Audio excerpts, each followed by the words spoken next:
Yi Jun's sub-god skill is stronger than Lei Zhentian's. His shadow is the best sub-god artifact.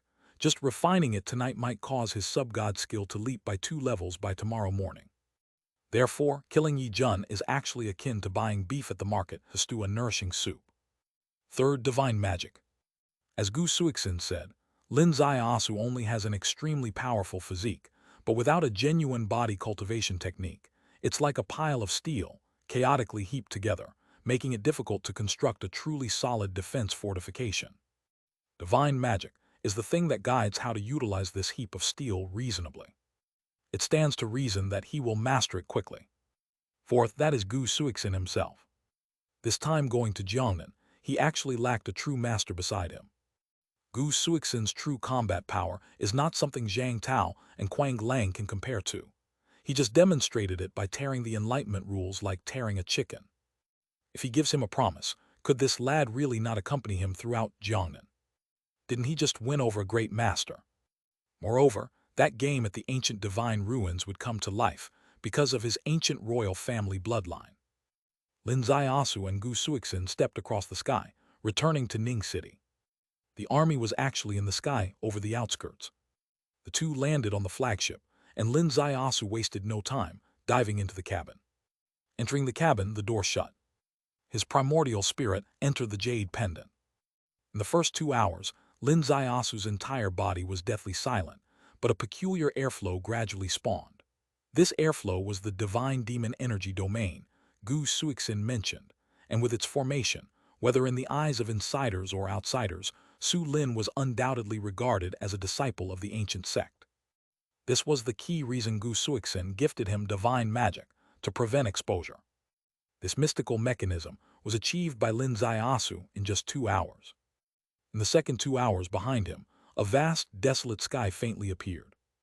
In the third 2 hours, the sky behind him became increasingly vivid with a true dragon in the sky, a true phoenix soaring the wilderness, a giant ape atop a mountain peak, and a kunpeng swimming in the starry sea. In the fourth 2 hours, the sky seemed to suddenly move towards him, or, from another perspective, the cross-legged Lin Zaiasu seemed to suddenly enter this realm.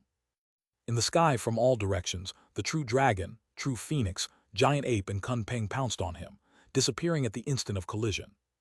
Lin Zaiasu's eyes suddenly opened, and at that moment his gaze seemed to bring a primordial aura. His hand slowly rose. An incredible scene unfolded. This hand gradually expanded. Not the true essence giant palm of the Enlightenment realm, but a real expansion. In an instant, this hand filled the Tenjianghai cabin roof, and he felt boundless strength in it, as if a light drop would turn this battleship made of special materials into dust. His body could indeed enlarge, and far surpass Blue Demon's kind of variant expansion.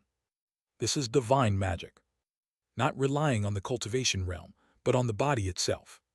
Once the body reaches the extreme, everything a cultivator can achieve is possible, including a body 1,000 zhang tall.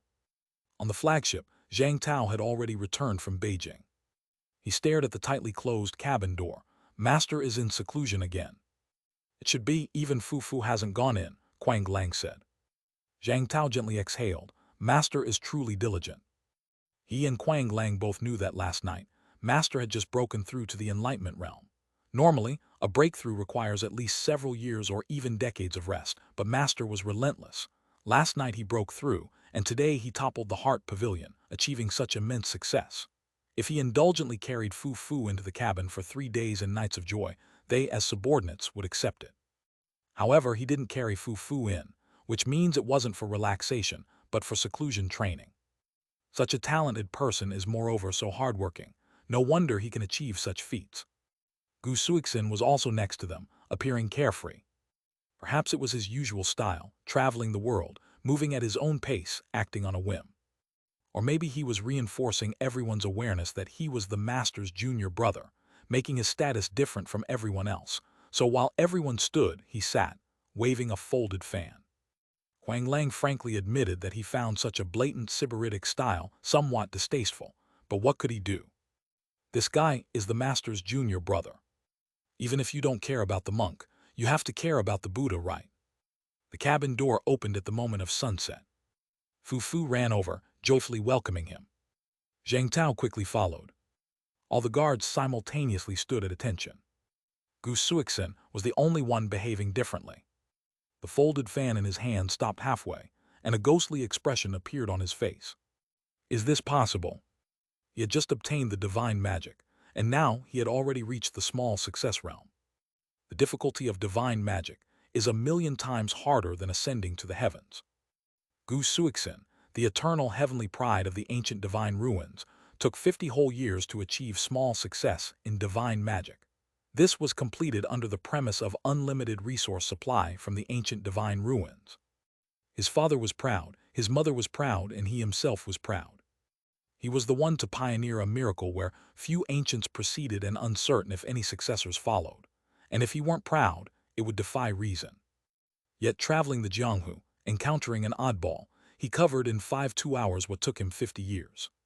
Chapter 759, Chapter 671, Quang Lang's Crisis /4. Are these fucking things still human? Sir, Zhang Tao bowed. I have followed your orders, entered the Ministry of Justice, and met with Master Song. How did it go? Master Song will personally come to Ning City within 3 days to interrogate these Heart Pavilion elders. Good, Lin Ziasu smiled. And what about your Majesty's reaction? Zhang Tao laughed. What else could it be? If I had to describe it in 4 words, it could only be ecstatic beyond measure. Lin Ziasu also laughed. Indeed, the treasury was so empty that mice would starve in it, and with the millions of desert gold I poured in, your Majesty won't need to worry about money or food for at least 3 months. Zhang Tao said, I am genuinely worried about one thing now, which is that your Majesty's appetite is growing bigger and bigger. He brought back this box again. As soon as he uttered again and again and again, Quang Lang laughed, the nearby guards laughed, and Fu Fu also laughed. Lin Ziasu walked towards the tea table, and Gu Suixin stood up, senior brother. Sit, Lin Ziasu sat down. Gu Suixin also sat down. As he sat, a lamp appeared in his hand. The dim light illuminated Gu Suixin's face, casting him in its glow. Once enveloped, the surrounding area became extraordinarily silent, as if divided into 2 worlds.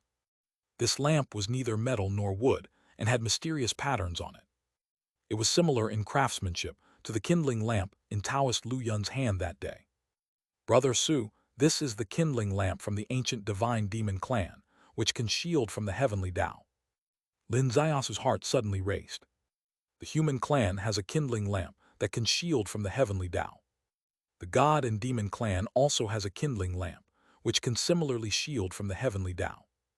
This in itself is not surprising, but why did Gu Suixin suddenly take out this lamp? What did he intend to say? The kindling lamp can block anyone from eavesdropping, but that shouldn't be why he took it out, because with their cultivation, they could communicate through divine sense, incomprehensible even to a Taoist. The only reason to take it out is, what he will say next is world-shattering, so much so that even the heavenly Tao cannot hear. Brother Su, after your journey to Jiangnan, you will undertake a great effort for me, which I eagerly anticipate, but there is an immediate problem that could lead to your demise in Jiangnan. Gu Suixin's voice softly came through. What kind of problem? Lin Ziasu was puzzled. It concerns the life and death of you, as an iron-blooded commander. Lin Ziasu's heart jolted. He followed his gaze and saw Quang Lang's towering figure. Quang Lang, is she in mortal danger? Gu Suixin said, Brother Su, do you know she carries the earth demon blood? Earth demon? Precisely. The earth demon was originally an innate god and demon. However, due to grave mistakes, its root of heavenly Tao was severed and it was banished to Earth Abyss, eventually becoming part of the Earth Core strange race. The offspring of the Earth Core strange race and human clan possessed the traits of both clans, but ultimately lacked the root of heavenly Tao, resulting in abnormalities such as being unusually tall or short and unable to practice authentic heavenly Tao skills. This is minor. The deadly issue lies in that the 36-year minor cycle is a ghost gate, and those who pass through it are 1 in billions. Lin Ziasu's heart raced. 36 years old is a ghost gate. How old is Quang Lang? The records do not show. In this era, personnel records do not display ages because cultivators are everywhere, and you can't always tell who's older when someone is thousands of years old and another is only decades old. Moreover, older does not necessarily mean more reliable.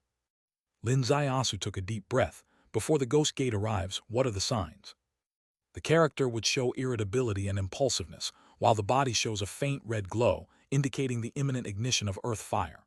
Gu Suixin said, "While you were in retreat, I carefully observed her. She indeed exhibited the faint red glow characteristic, and if the ancient texts are correct, with earth fire about to ignite, her great calamity will come in no more than a month." "Is there a solution?" Lin Ziasu was slightly anxious. "This girl is one of his generals under him, one of the pillars for the mission to go to Jiangnan. If something happens midway, it would be a great setback to his plan, just as Gu Suixin indicated. Moreover, he couldn't explain it to her father, the master of the Zhen Heaven Pavilion. He was counting on securing an alliance through his daughter." Chapter 760, Chapter 672, Quang Lang is shocked, Master Song is troubled. Gu Suixin had a mysterious smile in his eyes. "Brother Su, your divine magic is already at a small success. Can you realize the size and shape of your body at will?" "Brother Gu has keen eyes. I can barely manage it." Gu Suixin laughed and said, "Then it's settled. Solving her problem is actually quite simple, you just sleep with her." Lin Ziasu could hardly believe his ears. Gu Suixin said, "You practice the heavenly Tao cultivation technique. By sleeping with her, the drop of the spring of life will in some sense complete the missing link of the heavenly Tao. The three paths of heaven, earth, and man will unite, and her crisis will be resolved, and it's even a great blessing." "Brother Gu, are you serious? Have you ever seen someone take out a divine demon kindling lamp to block the heavenly Tao just to tell a lie?" Gu Suixin said. "That's true. This matter, you know it, I know it, but the heavenly Tao cannot know." Gu Suixin said, "Therefore you cannot tell her the truth. You have to create a false impression. You sleep with her, and the purpose is very simple, just because you like her." Lin Ziasu fully understood. Quang Lang is very dangerous. Her danger was not caused by anyone else. It is the heavenly Tao. The heavenly Tao severed the root of the heavenly Tao in her family. She won't live past 36. That's also a heavenly punishment. To rid her of this danger is to go against the heavens without a doubt. You cannot bring this heavy purpose to go against the heavens. As long as you carry this heavy purpose to do this thing, the heavenly Tao will detect it. Then it will punish. Therefore, he couldn't openly tell Quang Lang, "I sleep with you because I want to save you." But he must tell her, "I sleep with you because you're beautiful." This sentence is a bit difficult to say anyway. You have to let her think that you sleep with her just because you simply want to sleep with her. Only in this way can the heavenly Tao see their sleeping as natural. The naturally formed result, that's called divine will. Thus, even if the ultimate result deviates from the heavenly Tao's setting, the deviator itself has not gone against the heavens. This is the reason why this kindling lamp shines. This can also be considered Gu Suixin's second reward to him. The divine magic was the first reward. This is the second one. In Brother Gu's view, is this the only solution? Lin Ziasu pondered for a long time. Not the only one, but it is the simplest. If you don't like to complicate simple things, if you still retain the most basic male instinct, my personal suggestion is, sleep with her. The kindling lamp was put away. The moonlight lazily spilled down, only to be silently devoured by the intermittently appearing clouds. Lin Ziasu's gaze slowly retracted from the distance. He slowly stood up. As he stood up, Fu Fu's heart raced. Was he going to the cabin to rest? Ever since she got along with him, sleeping had become Fu Fu's greatest excitement point. Although she couldn't really do what she really wanted, being held in his arms, nibbling on her lips, touching the root of her tail, she still got so excited that she forgot herself every time. However, Lin Ziasu's gaze did not move towards her, but rather towards a very tall face above. Quang Lang. "Here. Accompany me for a walk." Quang Lang hesitated for about 3 seconds. "Yes, master." "Everyone take a good rest for 3 days. After 3 days, we will have something extremely important to do." Yes, everyone stood at attention simultaneously. Lin Ziasu stepped into the air, and Quang Lang also broke through the air with a step. The two disappeared, and Zhang Tao's gaze fell on Gu Suixin's face with a bit of confusion. The master and this fellow disciple of his should have said something very important just now, because this fellow disciple actually used a very strange blocking device. He had never seen such a device, but once the light from this lamp appeared, these two in his vision seemed as if they were in another world, enough to show the sophistication of this magic treasure. And he saw the master's expression, with a significant emotional fluctuation. If the master's emotions fluctuate, things are extraordinary.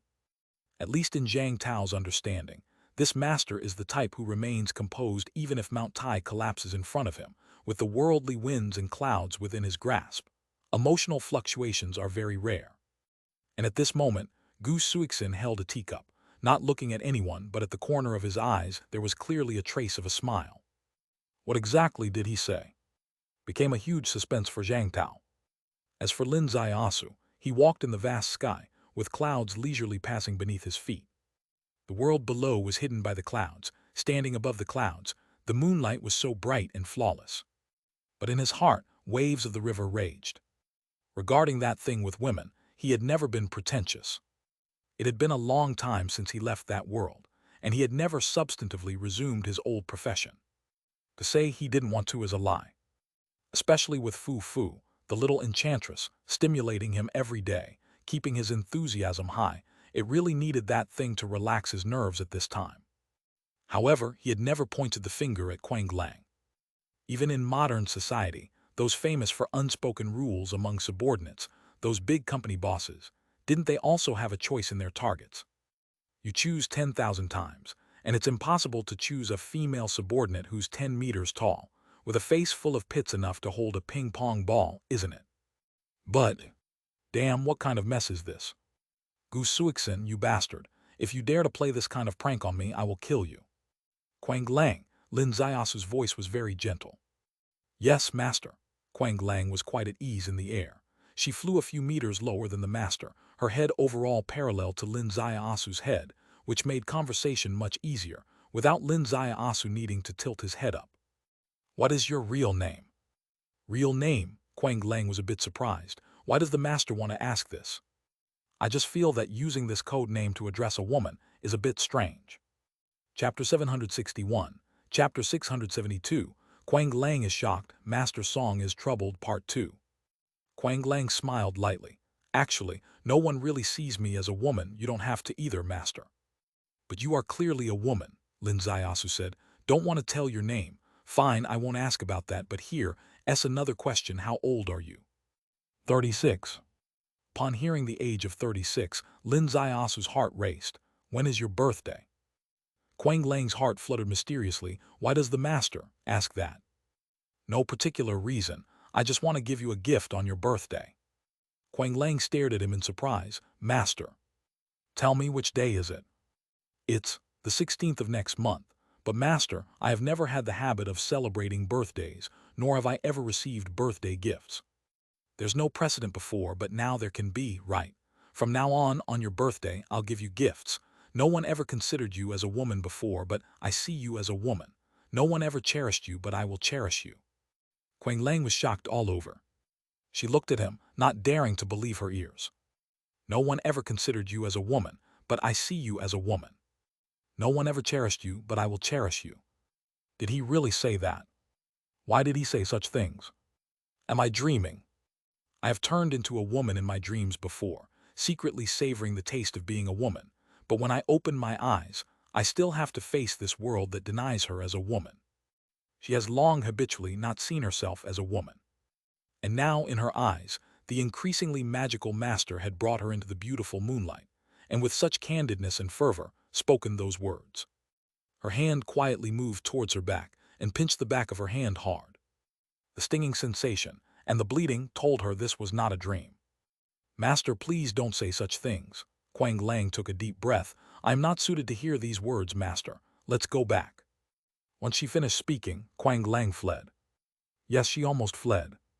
Lin Ziasu exhaled a long breath, wiping his forehead. Oh my, this is indeed a bit abrupt. Anyway, there is still about a month left. Let's take it slow. Lin Ziasu stepped back.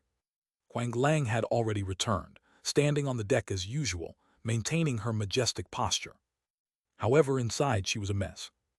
This master finally revealed the basic traits of a boss by subtly coercing subordinates. Such things occurred within all military units of the Zhen Heaven Pavilion, with male bosses subtly coercing female subordinates. She had seen it many times, each time making her gnash her teeth, but no one had ever thought about her in that way, mainly because she was far from men's aesthetic standards. So in this military haven for men, only a woman like her could survive. But today, she encountered her first workplace coercion. If it were someone else, she wouldn't be called Quang Lang if she didn't break his egg yolk. But facing him, the increasingly magical man in her perception.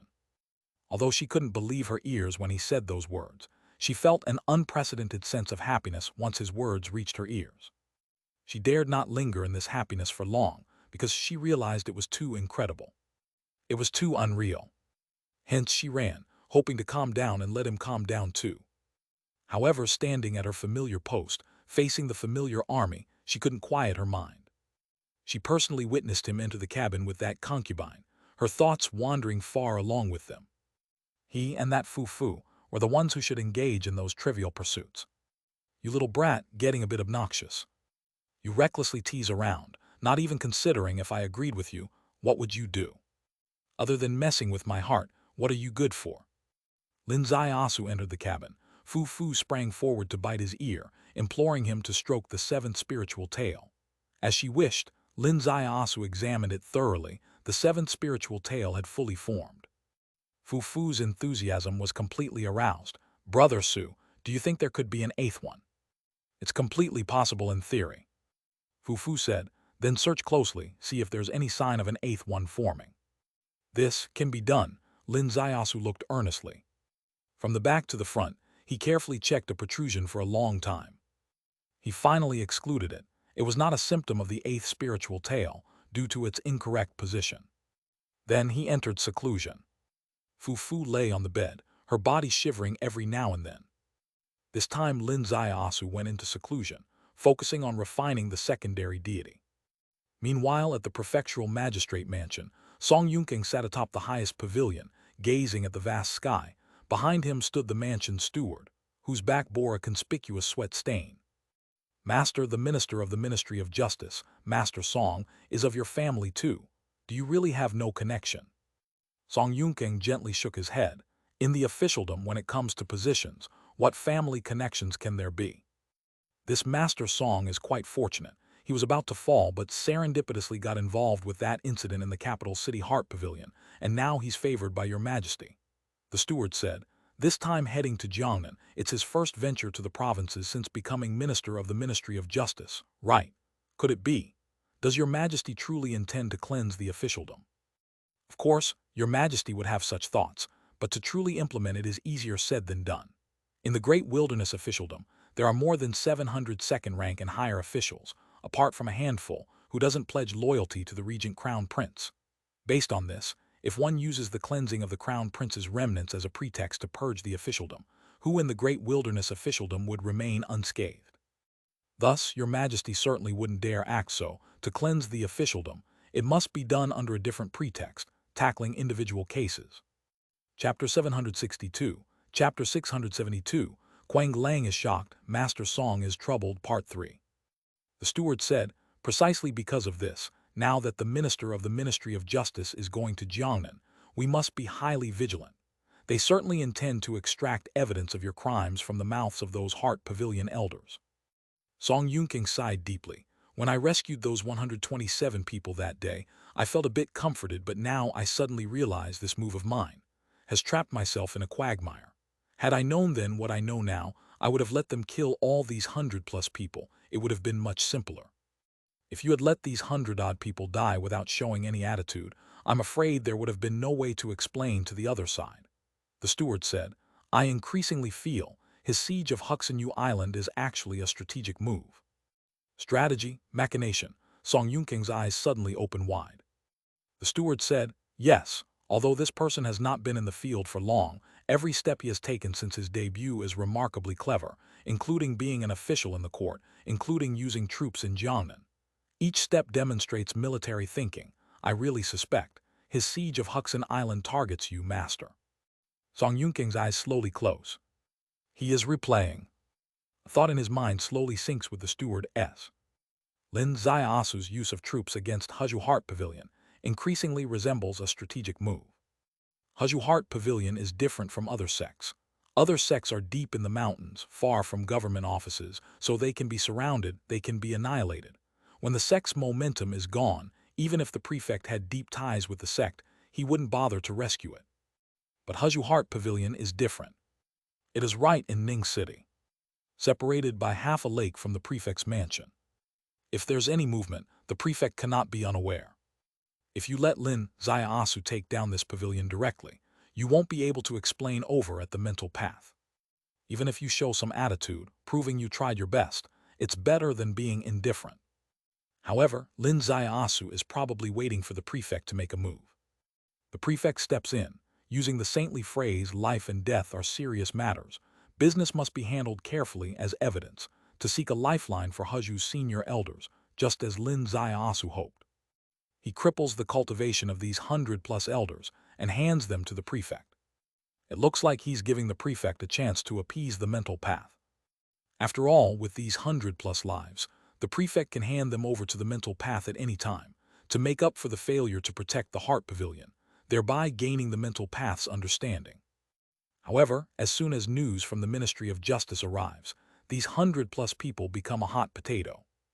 The minister of the Ministry of Justice is about to personally go to Jiangnan, personally interrogate these 100+ people. This completely surpasses the norm.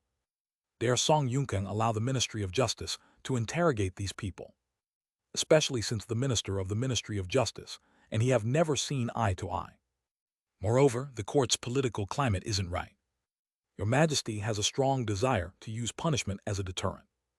One wrong move, these 100+ people's testimonies could bring huge trouble to this prefect. That's why he regrets rescuing these 100-odd people, questioning whether it was trapping himself in a quagmire.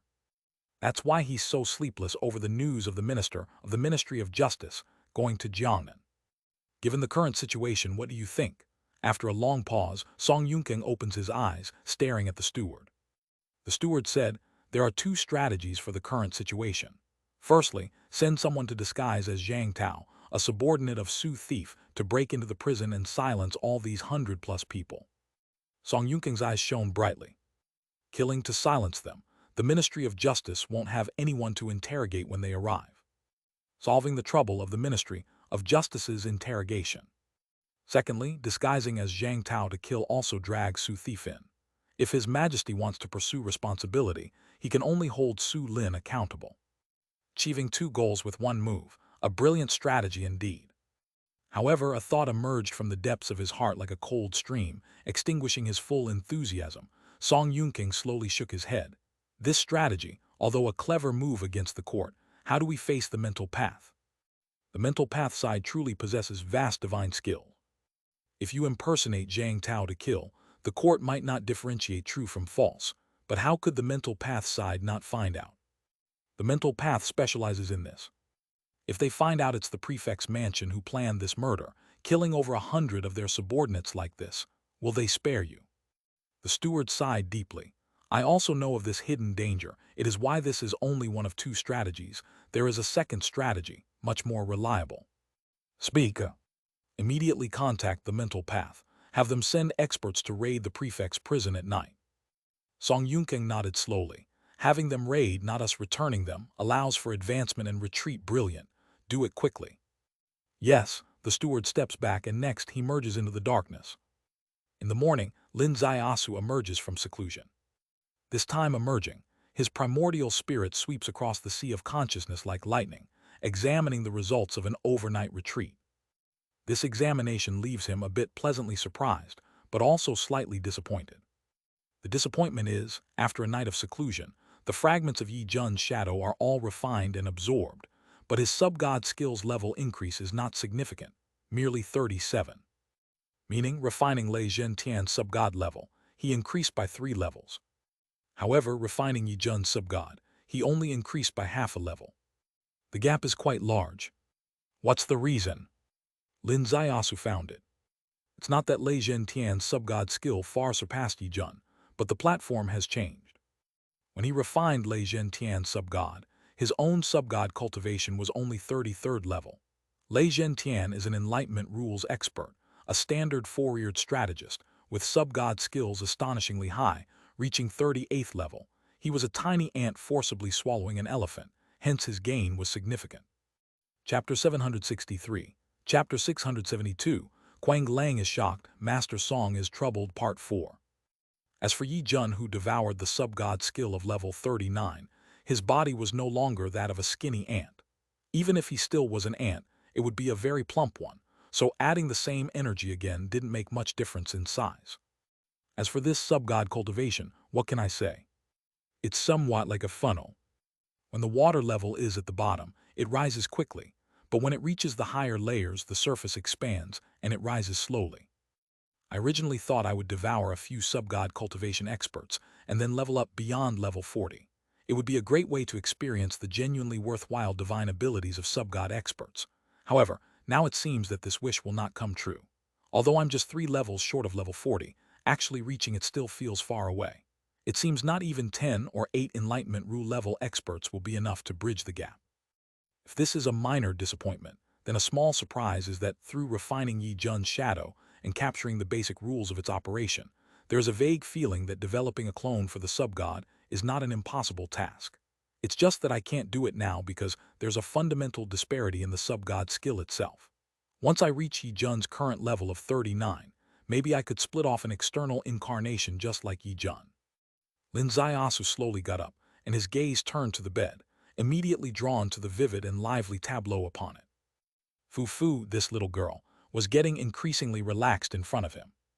Yesterday, to make things easier for him, the girl took off half her clothes, then lay tremulously on the bed until she fell asleep, exposing everything that should be exposed. Lin Zaiasu felt like testing how it felt, but he was also a bit worried about suffering further torment. While he hesitated, Fu opened her eyes and suddenly screamed. "What's wrong?"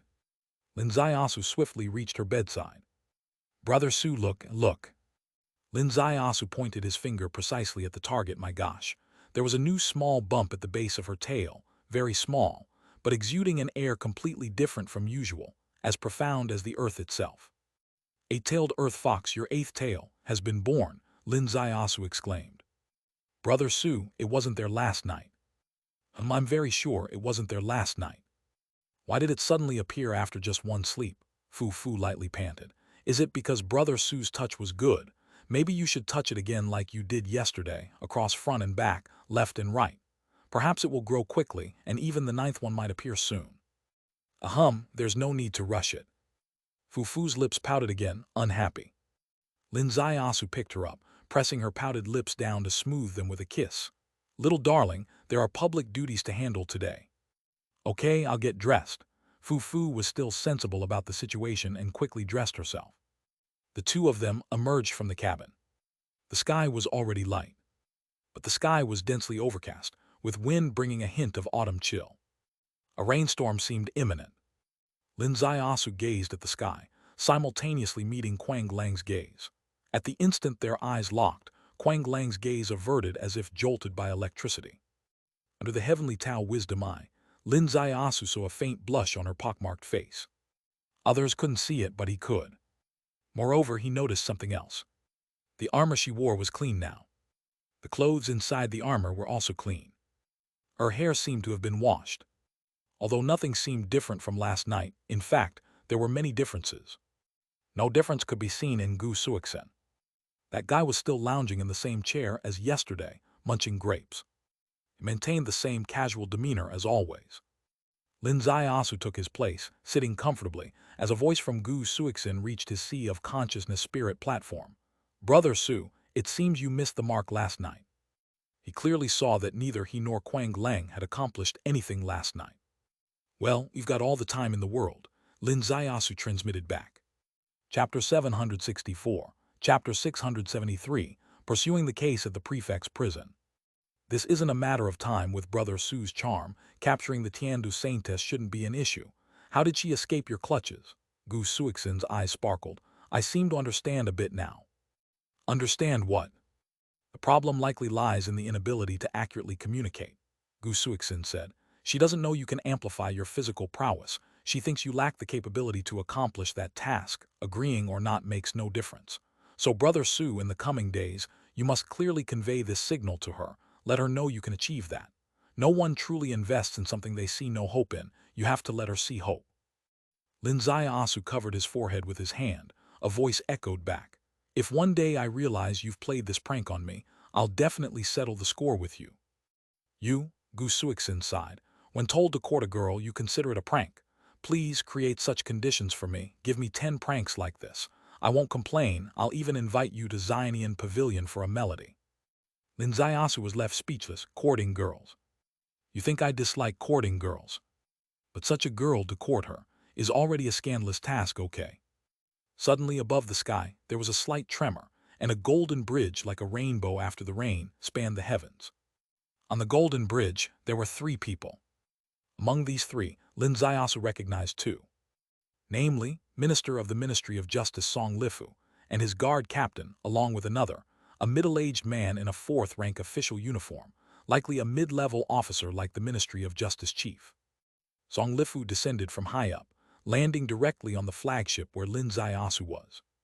Lin Zaiasu rose from his seat, bowing, "Greetings, Master Song." "Mr. Su," Song Lifu returned the courtesy, "I have traveled overnight from Beijing because of an unexpected incident. Last night, a master broke into the prison in Ning City and took away those 127 people." The faces of all the guards on the flagship changed. They were very clear about those 127 people, whom they had personally brought out from the Heart Pavilion. They handed them over to Prefect Song Yunkeng, following very strict handover procedures. That was just yesterday, perfect timing of a day and a night ago. These over 100 people, all Heart Pavilion elders placed in Ning City, were supposed to be serious offenders. How could they have been taken away in such a short time? Though cultivators in Jiangnan could be unruly, it's rare for them to dare break into the prefect's prison to abduct someone. Only one person, his heart raced. He was Zhang Tao. He had once discussed these 127 people with Lin Zaiasu.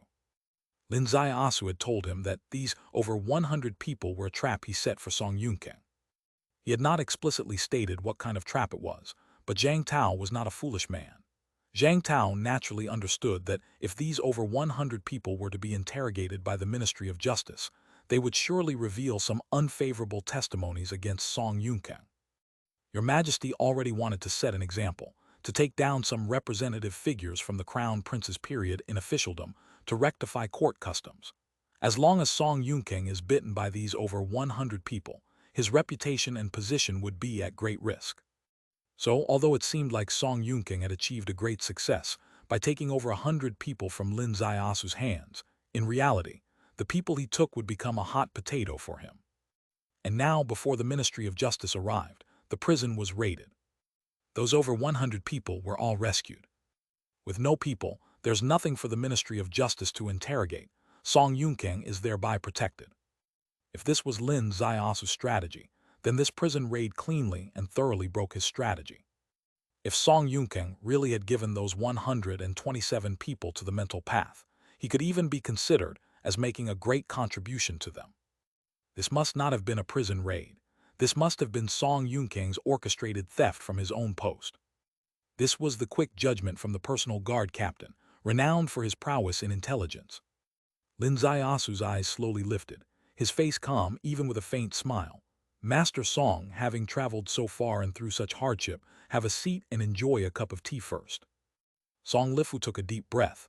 "Mr. Su, given the gravity of the matter, you still have the mind to drink tea." Lin Zaiasu smiled. "If I say that this matter was within my expectation, would you still be willing to have a cup, master?" The entire ship was shocked. Song Lifu's gaze slowly moved to the tea table, stepping there. Fufu served, pouring Song Lifu a cup. "Mr. Su, please speak frankly," Song Lifu said. Upon his words, golden light enveloped the surrounding tea table like a curtain. He and Lin Zaiasu were suddenly, as if banished from everyone's sight, far away. This also meant it was soundproof. The official seal could also accomplish soundproofing. "Then I will speak directly." Lin Zaiasu raised the teacup, gently sipping a bit. "What's the Heart Pavilion? Master knows, Your Majesty knows, and naturally this official knows too. Yesterday, when I surrounded the Huzhu Heart Pavilion with troops, it was in essence a test for Prefect Song Yunkeng. As long as he was involved with the Heart Pavilion or mental path, he would surely step out to stop me." Song Lifu's heart subtly skipped a beat, but he did not speak. Lin Zaiasu continued, "Indeed, he stepped out to stop me from taking harsh actions against the Heart Pavilion. If this official truly intended to annihilate the Heart Pavilion, he wouldn't have been able to stop me, but I did him a favor, gifting him these 127 elders. These 127 elders were still a test for him, testing his ties with the Heart Pavilion, whether it was to the extent of being unspeakable. Light flickered in Song Lifu's eyes, a component of thought, yet he still remained silent. Chapter 765, Chapter 673, Prefect's Prison Pursuit Case, Part 2. Lin Asu said, if he were just providing a protective umbrella for the Heart Pavilion and didn't have a deep connection with the mental path, he could honestly face the Ministry of Justice's review. But if his actions truly crossed the line, he wouldn't dare hand over these 100 people into your hands. He would certainly take the risk and make a move. Take the risk and make a move, Song Lifu exhaled softly. You mean he might even kill these 100 people to silence them? Lin Asu smiled. If there were no mental path background, he would indeed take that step. But with the mental path involved, he doesn't dare, because he knows the mental path can uncover any secret. If Song Yunkang dared to personally kill over 100 Heart Pavilion elders, the mental path naturally has ways to make him suffer more than death. Then, the only way is to create conditions to let the mental path send experts to stage a prison raid at night. Exactly, Lin Asu said. The mental path sends experts to raid the prison at night. At most, Song Yunkang will only be charged with negligence in supervision. He can straightforwardly submit a plea of guilt to Your Majesty, and at most, Your Majesty would deduct half a year of his salary. Song Lifu exhaled deeply. So, Mr. Su thinks there is no need for me to meet with the Lord Governor, because meeting him would only result in bringing back a plea of guilt, reporting to Your Majesty, and exchanging it for a mild court penalty. Of course not, Lin Asu said. Song Yunkang thought he could move forward or backward, but he overlooked one thing. What? I can investigate cases. Song Lifu's eyes lit up. He immediately thought of the Wenhua Pavilion's data erasure case that day. What a case with no leads that was. In less than half an hour, it was thoroughly investigated. Even the primordial spirit secret technique of the expert of the Tao couldn't escape his keen eyes. What skill does Song Yunkang have to make everything seamless? Master Song, I invited you to sit and have a cup of tea, hoping to reach a consensus in advance. Song Lifu said, what kind of consensus does Mr. Su want to reach? This Lord Governor is a boundary official of the Jiangnan Gateway, serving as a protective umbrella for various sects for a long time, forming an ironclad community of interest. This situation exists not only in Huzhu, but more or less in the remaining 12 states of Jiangnan. Lin Asu said, facing the stalemate of political and sect collusion, we need a breakthrough point to deter the Jiangnan officialdom, conveying a firm and clear attitude that officials daring to defy Your Majesty's Jiangnan enterprise, even if you are a second-grade prefect or a boundary official, can be taken down. Song Lifu's gaze was incredibly serious. This matter is of great importance. The dismissal of second-rank officials relates to the stability of the court. To move against him, irrefutable evidence is needed. Evidence I will hand over to you. What you need to do is... Lin Asu's words left Song Lifu's heart pounding. Only then did he truly understand how seasoned the young man before him was. Song Lifu slowly stood up. Mr. Su has been remarkable on Jiangnan Road, and it seems I can only accompany you in madness. Please now. Please, Master Song. Silently, the flagship shifted sideways. The warship flew directly over Ning City. The giant warship cast a massive shadow across the morning sky. Ning City, already shrouded in dense clouds, felt even more oppressive. Although there was only one flagship without a battle formation, the flagship that had previously destroyed 4 major forces of the Zhen Heaven Pavilion's town-level team was intimidating in itself. Lin Asu and Song Lifu descended from the skies, landing outside the gates of the prefectural magistrate mansion. Behind them, more than 10 people landed simultaneously. The tallest figure was Quang Lang. The most graceful figure was Fu Fu. At this moment, although Fu Fu still maintained the image of a green-robed scholar, as Mr. Su's battlefield influence increased step by step, she gradually lowered her own requirements. Many people could now recognize that this scholar was a woman. She didn't particularly care. She felt quite inflated. After all, Your Majesty was relying on my brother Su to help him make money, and he wouldn't do anything over what's not a particularly serious military regulation violation, bringing a female companion into the barracks. The main gate of the prefectural magistrate mansion was wide open. Song Yunkang, the prefect, led officials of the 5th rank and above to greet them. Greetings to Master Song. Everyone bowed deeply in front of Song Lifu, minister of the Ministry of Justice, paying their respects. Song Lifu said, "I have just received an urgent report from the Huzhu Prefectural Magistrate Mansion, stating that over 100 people awaiting trial were all taken by force last night." His expression was extremely grim. His voice was equally heavy. "Yes." Song Yunking's face was somewhat distorted. "Master Song, the attackers possessed extremely high skills and were extremely vicious. The prefect's prison guard had an entire defense team with over 370 people, yet the attackers, like autumn leaves swept away by the wind, killed over 200 people in a moment. By the time I arrived at the scene, they had already completed the raid and vanished without a trace. I cannot shirk my negligence in this matter, and I will duly submit a deep self-examination and a plea of guilt to your majesty later." "Master," Qiu Jai, the governor, hurriedly bowed, "civil affairs are managed by me, and my negligence resulted in this, so it is my fault entirely. How can it be allowed for an superior to take the blame for me?" Another inspector stood forward. "The prison matter is both a civil and a criminal issue. If we're talking about criminal negligence, I hold the main responsibility. Just as Mr. Q said, it is my negligence and cannot be blamed on the superior. Later, I will submit a written plea of guilt to the Lord Governor." A prefect, a governor, and an inspector all stood forward simultaneously to accept responsibility. Chapter 766, Chapter 673, Prefect's Prison Pursuit Case, Part 3. For a moment, it made the three officials of the Huzhu Prefectural Magistrate Mansion appear exceptionally selfless. Black lines streamed across Song Lifu's face. Indeed, this little Su Lin kid guessed correctly.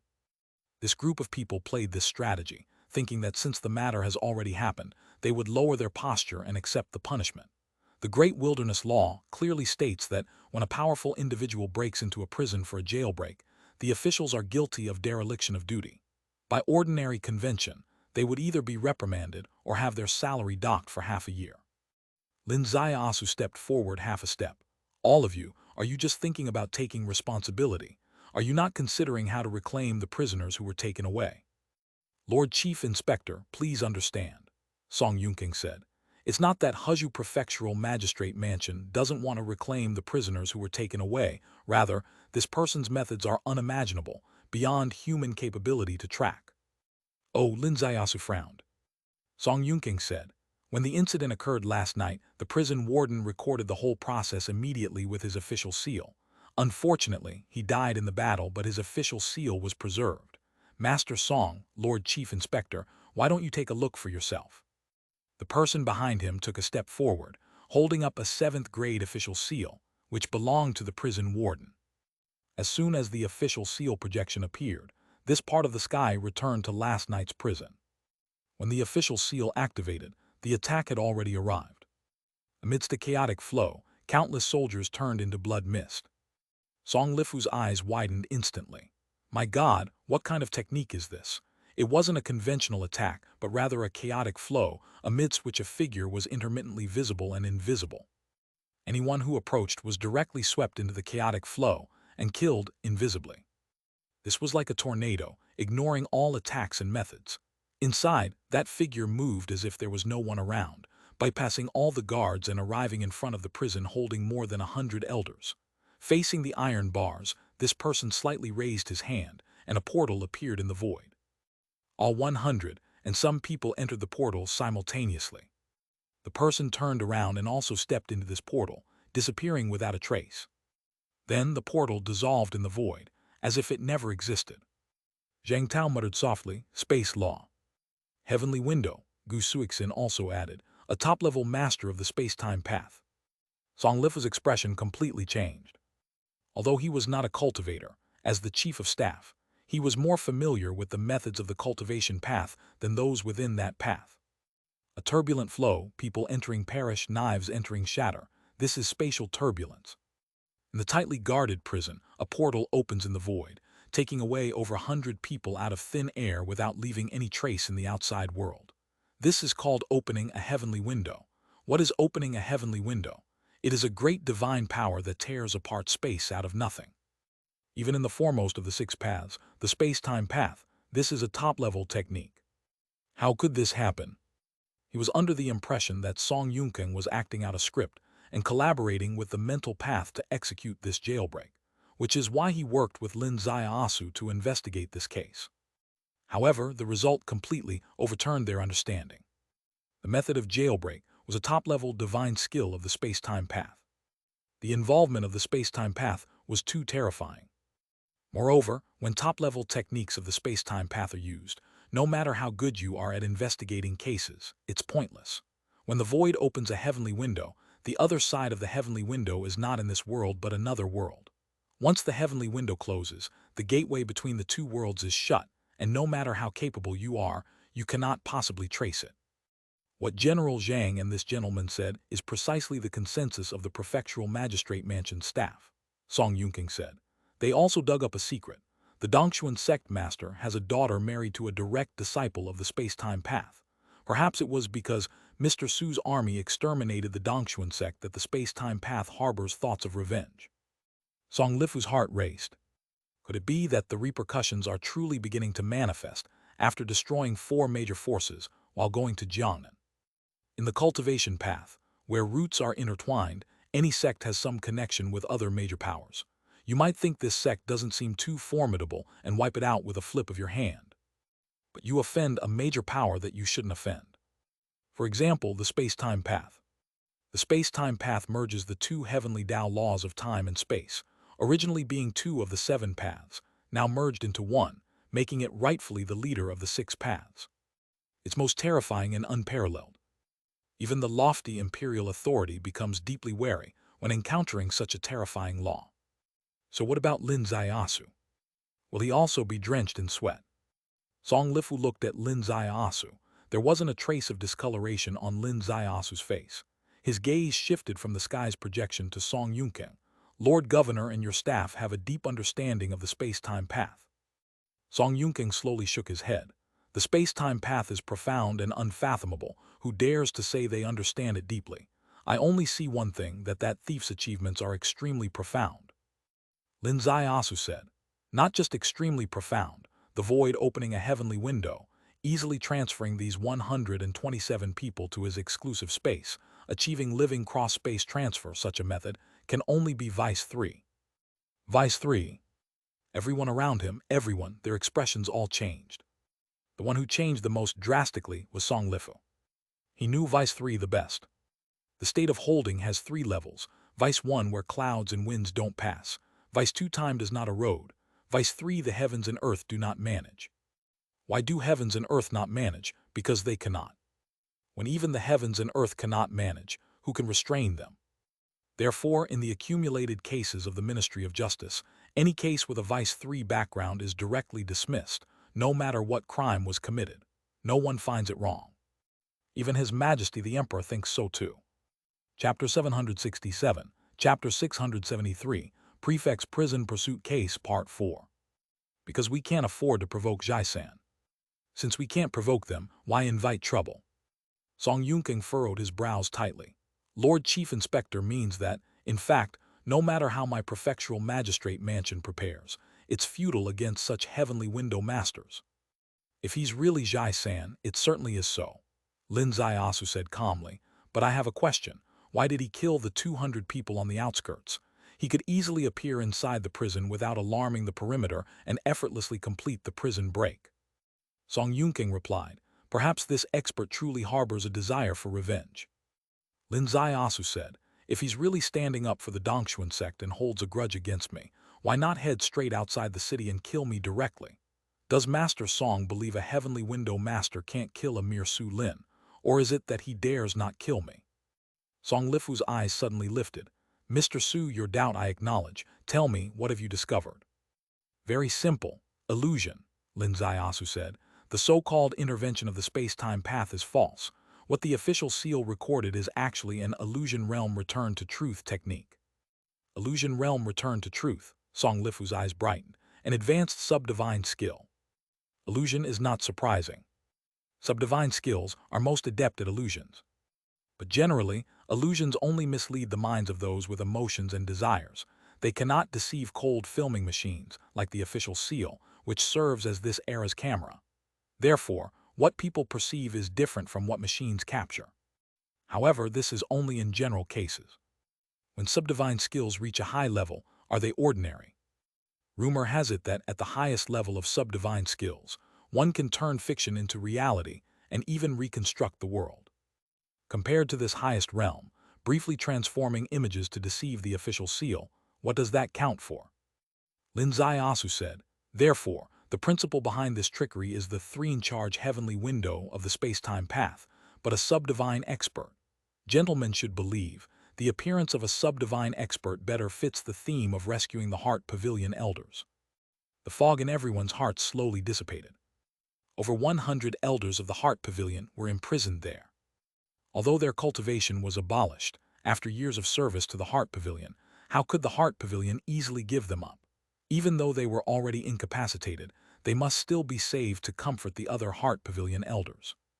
What's more, behind the Heart Pavilion is the mental path, and behind the mental path is the unorthodox methods. The true power of the unorthodox methods lies in the subdivine skills. Subdivine skills and heavenly Tao cultivation are two different paths. If the heavenly Tao cultivation road is cut off, they can still specialize in subdivine, and they are not useless in the conventional sense. So there is motive for the Heart Pavilion to save them. And subdivine skills just happen to be what the unorthodox methods excel at. At the same time, the unorthodox methods are known throughout the world for stirring up trouble and love involving other forces when doing sensitive things to fish in troubled waters. Just one explanation from Lin Asu, and the fog clears entirely. Everyone found a more reasonable direction. Song Yunking furrowed his brows tightly. Mr. Su, your speculation does indeed have some merit, but how can it be proven? To prove it, of course, we must truly find the more than 100 people who disappeared into thin air. Lin Asu said, Lord Governor, what if we head to the crime scene? Let's go. Song Lifu leaped into the air, heading towards the north of the city. The north of the city, that's where the prefect's prison is located. At this moment, it's in complete disarray. The once solid prison is now in ruins, with broken limbs and legs still being gathered. Song Lifu had an exceptionally grim expression. Just if this matter was really orchestrated by Song Yunking himself, his crime would warrant the extermination of 3 generations of his family. To save himself from involvement, sacrificing over 200 subordinates' lives. What utter disregard for human life, what moral depravity. Lin Asu's gaze fell on the ruins, his eyes filled with tranquility. The next moment, he shot into the sky, leading the entire team towards a certain location. Chapter 768, Chapter 674, Miao Shu pursues the culprit and solves the case. Zhang Tao's eagle eyes locked firmly onto one person. That person was Song Yunking. Song Yunking's face was still calm and serene, but his movements were slightly deformed, something only a guard captain like Zhang Tao who excelled in observation could detect. If Zhang Tao was vigilant, Gu Suixin was excited. The key reason he stayed by Lin Asu's side was that he needed to find the demoness among the sea of people to retrieve a piece of mystic armor crucial for the success of his divine demon body technique. Therefore, what mattered most to him was the tracking ability of this cheap senior brother. If Yi Jun's tracking was real, then his tracking ability was unrivaled in the world. But was it real? He couldn't be sure. Perhaps this senior brother already knew Yi Jun's location and deliberately tricked him into believing it was tracking technique. But today's tracking, absolutely no one was playing a part with him. If he could truly find the culprit in this dense fog, then his tracking ability would be truly verified. Quang Lang had a different feeling from everyone else. Ever since that surprisingly abrupt incident last night, her perception of this lord had completely changed. She increasingly felt that this lord was full of heroic spirit. For example, today's projection of the official seal fooled everyone, yet he proposed a different opinion. That's what makes him unique, what sets him apart. He wanted to make a move on her. She was conflicted. She wished he could really succeed. However, she was also very clear that under current circumstances, he actually couldn't succeed. She opened up and laid down, letting him play. How could he play?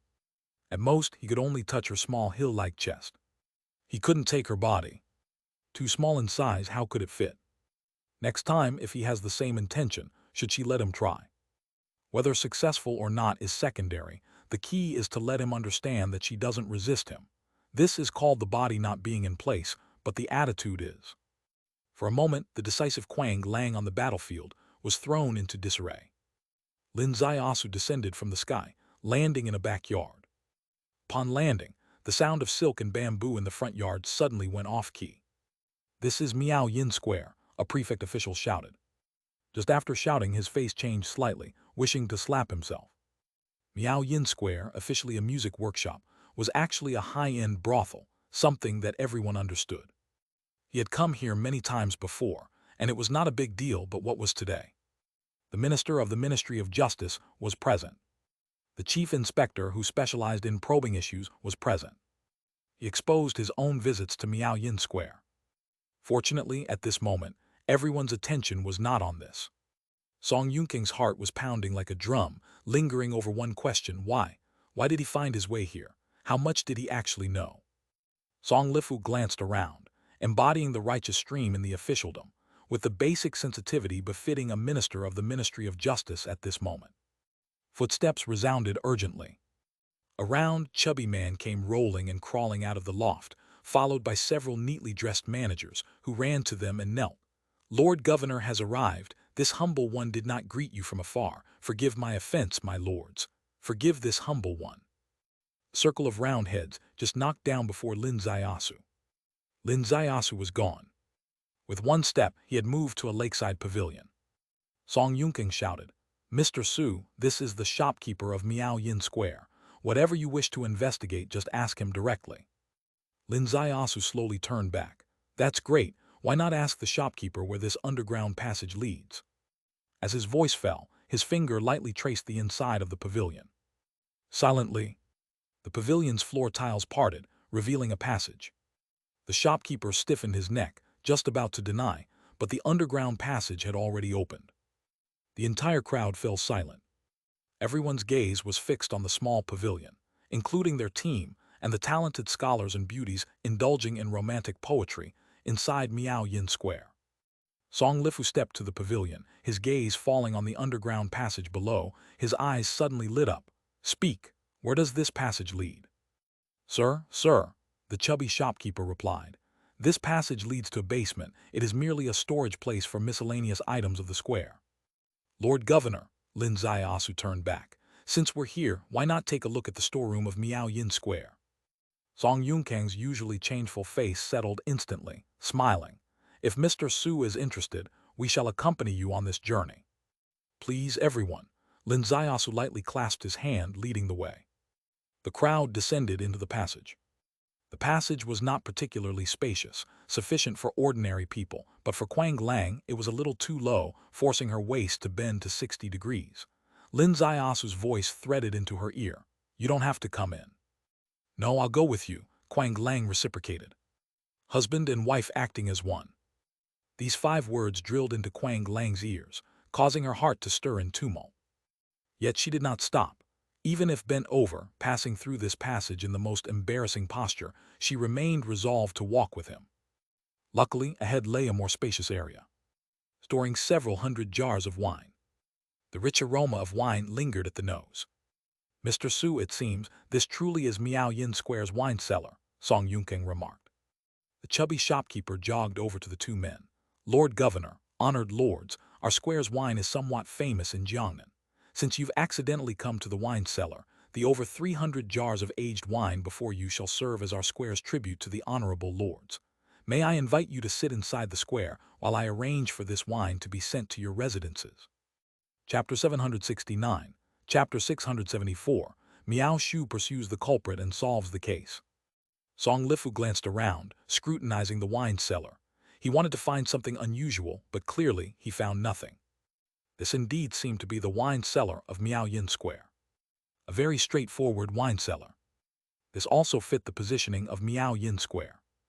Miao Yin Square is a place of entertainment. The wine must be high-end, and it's completely normal for high-end wine to be stored underground. A large group of officials arriving at someone else's wine cellar, staring at hundreds of jars of treasured wine, seemed as if they were there specifically for the wine. Coupled with the shopkeeper's words, anyone with a bit of integrity would have turned away. However, Lin Zaiasu walked toward the center of the wine jars. "Mr. Su," the shopkeeper shouted. Crack. A soft sound. It started from the center of the wine jar array. A massive rift opened up. Everyone was suddenly shaken. With a whoosh, Quang Lang appeared on Lin Ziasu's left side, accompanied by the fierce sound of the wind, while Zhang Tao's silhouette flickered and appeared on the right side. Above a folded fan spread open, it was Gu Suixin who appeared silently. Underneath the large rift, it was like the gate to hell. Two giant green eyes suddenly opened. A powerful, apocalyptic aura enveloped the entire area, with everyone under this aura appearing as mere ants before a venerable hell demon. "Realm of Mastery," Quang Lang shouted, "Sir, fall back." With a swoosh, Quang Lang's body turned into a red lotus, blooming directly to shield in front of Lin Ziasu. Because she felt her soul shuddering. Because she was acutely aware that this overwhelmingly terrifying aura was something no one in the Enlightenment realm could conjure. This was the state of holding. No matter how many there were, they couldn't contend with such a force. First retreat. However, Lin Ziasu smiled. Conjuring the power of the state is also a kind of illusion realm. Show yourself to me. His hand suddenly stretched out. The moment this hand extended, it was normal-sized. But under Quang Lang's watchful eyes, it suddenly enlarged. This enlargement was not true essence transformation, but an actual physical expansion. The gigantic palm struck directly at those two green, ominous eyes. In the eyes of others, it was such a shocking sight. Just like a mortal putting all his might into angrily striking a demon god of hell. Yet with a thunderous crash, the bottomless hellish illusion dissipated into thin smoke. Beneath was a huge cave. Half of it collapsed, with Lin Ziasu's enormous hand gripping firmly onto a man in gray, whose head was already crushed to bits. "Over there," Zhang Tao shouted, pointing to the left side of the secret chamber below. Song Lifu's eyes sharpened, seeing clearly. The direction Zhang Tao pointed to was a group of people dressed as Heart Pavilion elders, lying on the ground, some sitting cross-legged, some eating, some drinking. They stared blankly at the giant palm above, all with lips trembling. Quang Lang was also astonished as she watched. Her lord, his hand can grow. Oh my God, his physical body can enlarge. This is the divine skills of the ancient sect. The divine demon cultivation technique. He is a disciple of the ancient sect, walking the path where physical form and cultivation are equally important. What does this signify? It signifies that he can enter her body. Is this the real reason he wants to have an unspoken rule over her? Because she is big. He wants to experience the taste of grandeur against grandeur. Arrest them all. Lin Ziasu slowly withdrew his hand, the gigantic hand gradually shrinking back to its normal state. At your order, Zhang Tao leapt down, along with 10 Enlightenment Realm subordinates who followed him, leaping together. Over 100 elders who had been taken from prison after only half a day outside were all captured again without exception. And that rescuer, a dual expert of sub-god cultivation, his physical body was crushed under Lin Ziasu's divine demon claw. His secondary deity fought back desperately, invading Lin Ziasu's spirit platform. Yet with the destruction of his physical body, the secondary deity lost its root. His sub-god cultivation of level 40 was shattered by Lin Ziasu's spatial turbulence, then absorbed and refined, becoming his new sustenance. This battle was one fought inside the sea of consciousness. Outsiders remained completely unaware. The turmoil in everyone's hearts was endless, infinite. Song Yunqing maintained a calm face from start to finish, finally no longer calm. But when Lin Ziasu's gaze landed on his face, he still showed a smile, bowing deeply. "Mr. Su's way of tracking I truly find astonishing. Admirable, admirable. The Lord is the chief inspector appointed by your majesty, naturally sharp-eyed. Admirable," the chief of staff bowed. "Having a wise minister like the Lord is a fortuitous event for the Dahuang court," the inspector bowed. The other officials were about to express their praises one by one, but Lin Ziasu lightly raised his hand. "Lord Minister, let's return to the prefectural magistrate mansion to discuss affairs." "Very well," Song Lifu said. The crowd made their way back through the earth passage, returning to the surface, taking a step, and a group of officials returned to the prefectural magistrate mansion. The entire Miaoyin Square was completely in chaos. A group of people searched for the shopkeeper and couldn't find him, finally throwing out a plump round ball from beneath a pavilion, which turned out to be the shopkeeper. Amidst everyone's cry of surprise, an authoritative voice rang out. Miao Yin Square, seal it completely, everyone, stop moving even an inch or be killed without mercy. With a whoosh, hundreds of people descended from the flagship in the sky, sealing off Miao Yin Square. Prefectural Magistrate Mansion. Song Yunkang finally acted as the host, entertaining the minister of the Ministry of Justice from Beijing. Originally, he intended to receive guests in the prefect's reception hall. However, upon entering the prefectural magistrate mansion, Lin Zaiasu did not follow formal procedures. He strolled around, observing everywhere, sweeping from the front courtyard to the rear garden. Song Lifu accompanied him, and no one dared to urge. Chapter 770, Chapter 674, Miao Shu pursues the culprit and solves the case. Finally, Lin Zaiasu took a few steps forward and arrived at a small pavilion. In front of the relatively elegant pavilion, in the backyard of the prefectural magistrate mansion. He stopped, his gaze slowly lifted, looking at Song Yunkang. Lord Governor, the result of last night's prison break case is out. The missing suspects have all been retrieved. In your opinion, is this outcome perfect? Song Yunkang smiled openly. The suspects being abducted, I find it hard to answer to Lord Minister and also to your Majesty. With all suspects retrieved, I believe it's a fortune amidst misfortune. Thank you, Mr. Su, for your superb skill in tracking down the culprits. The other officials turned simultaneously, perhaps wanting to express their gratitude once more to Lin Zaiasu. However, Lin Zaiasu raised his hand, stopping them. Lord Governor, what I'm asking is it perfect? Song Yunkang's face stiffened. Mr. Su, you mean? My meaning is, although the suspects have been retrieved, the outcome is not perfect. Someone had ulterior motives yesterday and orchestrated such a grand play of prison break, realistically resulting in the death of over 200 innocent lives. Do you think this planner deserves to die? Song Yunkang took a deep breath and said solemnly, to dare to raid the prefect's prison, leading to the death of over 200 innocent guards, isn't that deserving of death? That deserves extermination of 3 generations. However, this main culprit has already been crushed by Mr. Su beyond recognition. Finding out who he is will be extremely difficult. In fact, Mr. Su should have acted slightly slower earlier. If only to keep this person's life, we might truly find out who he is. The governor said, Mr. Su, please do not misunderstand. Lord Governor does not mean to criticize you, just anxious for not being able to verify this true culprit's identity at the moment. Zhang Tao was angry. My lords, I must clarify one thing. That murder just now was well versed in subgod techniques, and we all personally experienced the eternal hell created by him. Facing a subgod expert, swift resolution is a must. As long as there's a breath left, a catastrophic change can occur. My lord, decisively eliminating this adversary was the most appropriate strategy. Song Yunkang chuckled. Captain Zhang's loyalty to his master is admirable. When did I ever blame Mr. Su? I have always praised Mr. Su's superb skill in tracking culprits with extraordinary measures.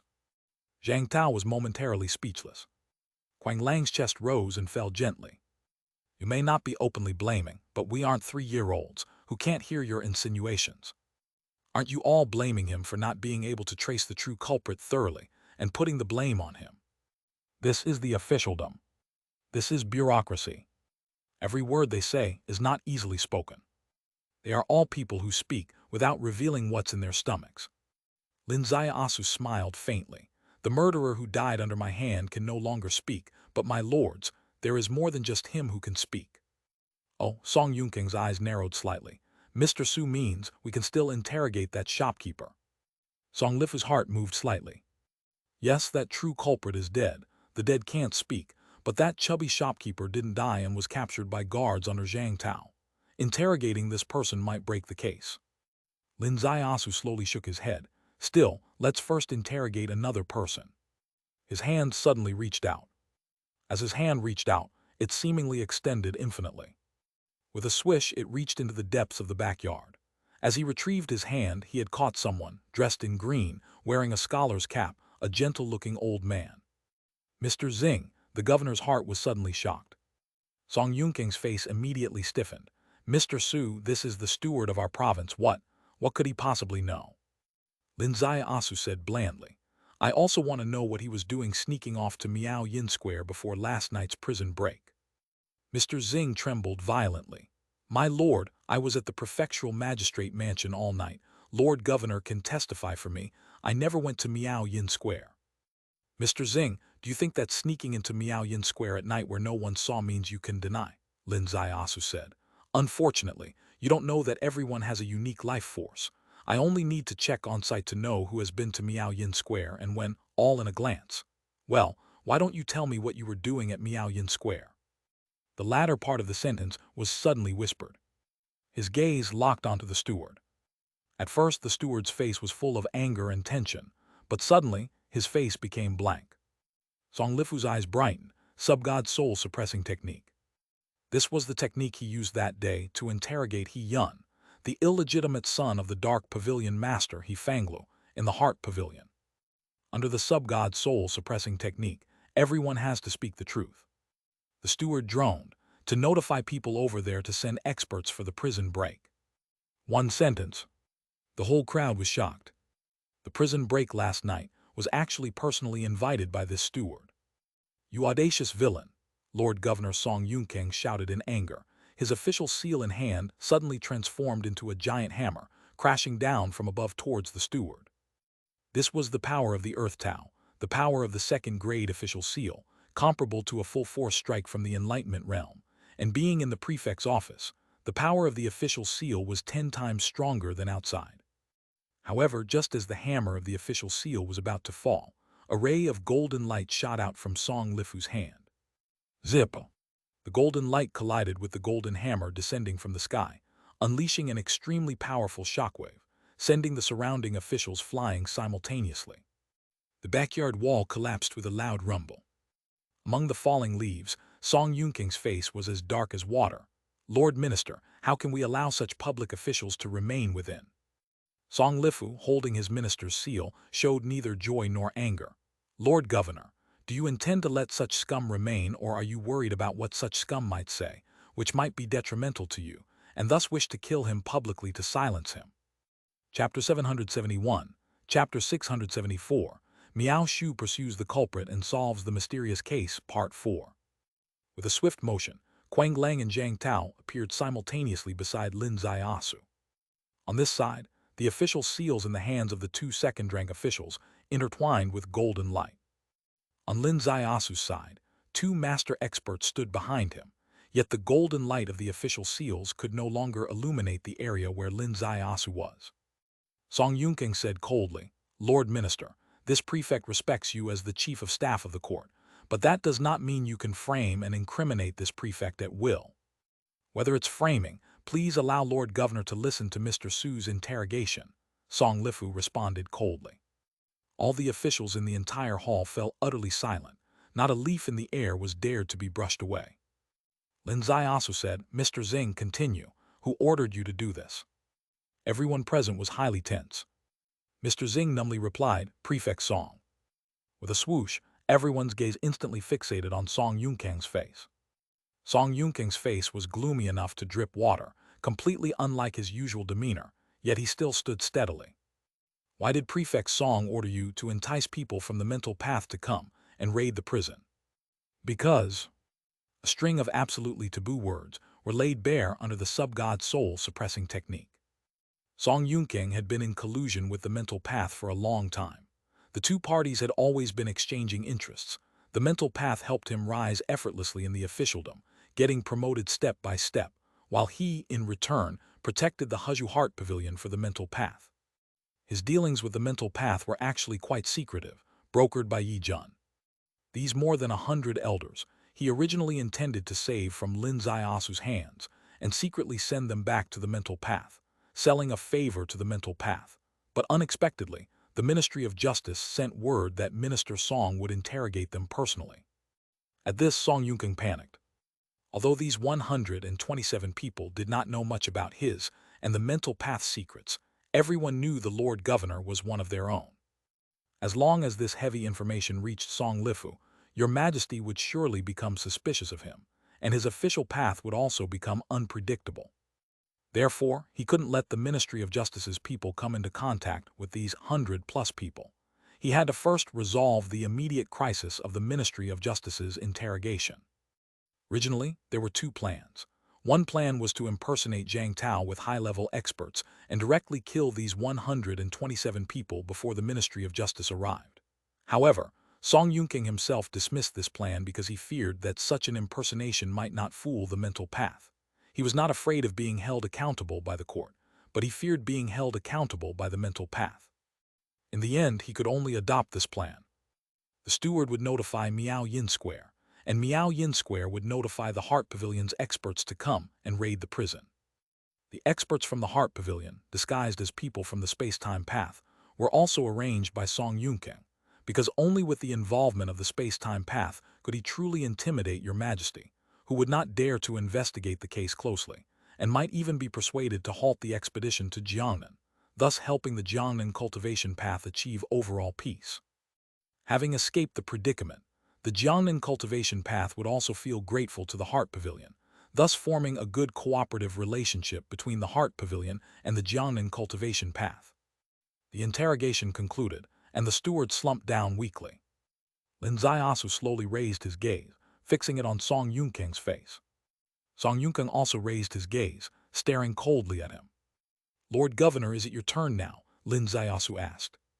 Song Yunking sneered. "Mr. Su, just because of what Mr. Xing said, you point the finger directly at this prefect. Under the sub-god soul-suppressing technique, he can only speak the truth. It's common knowledge," Lin Ziasu replied. Song Yunking looked up and laughed. "Who can prove that Mr. Su used the sub-god soul-suppressing technique and not the demon path deceitful heart technique?" Everyone's heart shuddered simultaneously. With just that sentence, Song Yunking steadied himself at the cliff's edge. The sub-god soul-suppressing technique makes one speak the truth. No one knows exactly what the demon path deceitful heart technique entails, but seeing as it has demon in the name, it mustn't be a proper approach. People could understand it logically and figure out for themselves. Who could guarantee that Mr. Su hadn't used some kind of miraculous magic to secretly set a trap and coerce the steward to confess according to his wishes? The world's miracle techniques are countless. Such magic certainly exists. This is the cunning of a prefect. Anyone trying to take him down does not have an easy task. Chapter 772, Chapter 675, Sending the Prefect to His Death. Lin Ziasu smiled. "If the Lord Governor wants to prove whether the technique I performed is the sub-god soul-suppressing technique, it's actually easy. You can experience it yourself, and you'll understand." Song Yunking laughed. "You're merely a fourth-rank official, wanting to do whatever you want on the body of this second-rank official of this prefecture. You'd still need to see if my prefect's official seal agrees or not." Huang Lang's gaze suddenly shifted to the face of Song Lifu, the minister of the Ministry of Justice. She was from the Zhen Heaven Pavilion. She knew the power of a second-grade official seal. No matter how powerful her own master's sub-god soul-suppressing technique was, it could not possibly break through the control of a second-grade official seal and truly subdue Song Yunking. Then, could the official seal of the Lord Minister suppress Song Yunking? Also impossible. Although a minister is a capital official and theoretically higher than local officials of the same level, this is only a matter of etiquette. The true power of the official seal is not about etiquette, but about rank. If the ranks are the same, the power is the same. Song Yunking respected capital officials and could salute them first, but now, obviously, saluting can't solve the problem.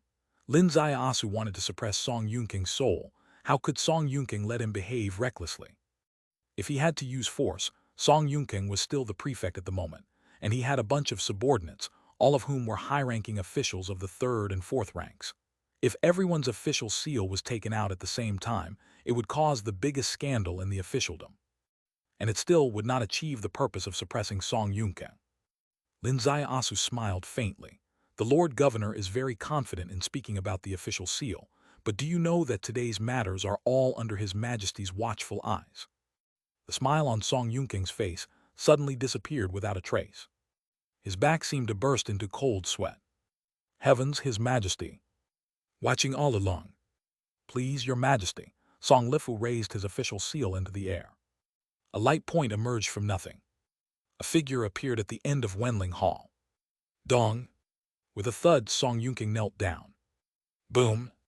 All the officials behind him from the prefectural magistrate mansion also knelt down. Zhang Tao and Huang Lang beside Lin Ziasu bowed deeply. Lin Ziasu also bowed deeply. "Prefect Song," His Majesty's voice came through, "a robbery occurred in the prefect's prison. You claimed you wished to confess your guilt to me. I temporarily strip you of your prefect title. Is this fair and reasonable?" His Majesty's voice was calm and indifferent, seemingly without joy or sorrow, yet immense pressure still gathered over this world. Song Yunking kowtowed like a garlic pounder. "The humble servant's position was granted by your Majesty. If your Majesty wishes to take it back, the humble servant will surrender it hands over." His hands lifted, the prefect's official seal held in his palms trembling slightly.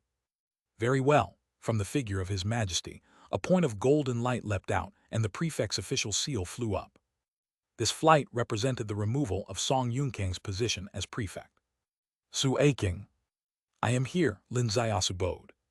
"At this moment, Song Yunkang is no longer a second-grade prefect. You may perform your sub-god soul-suppressing technique and interrogate him," His Majesty ordered.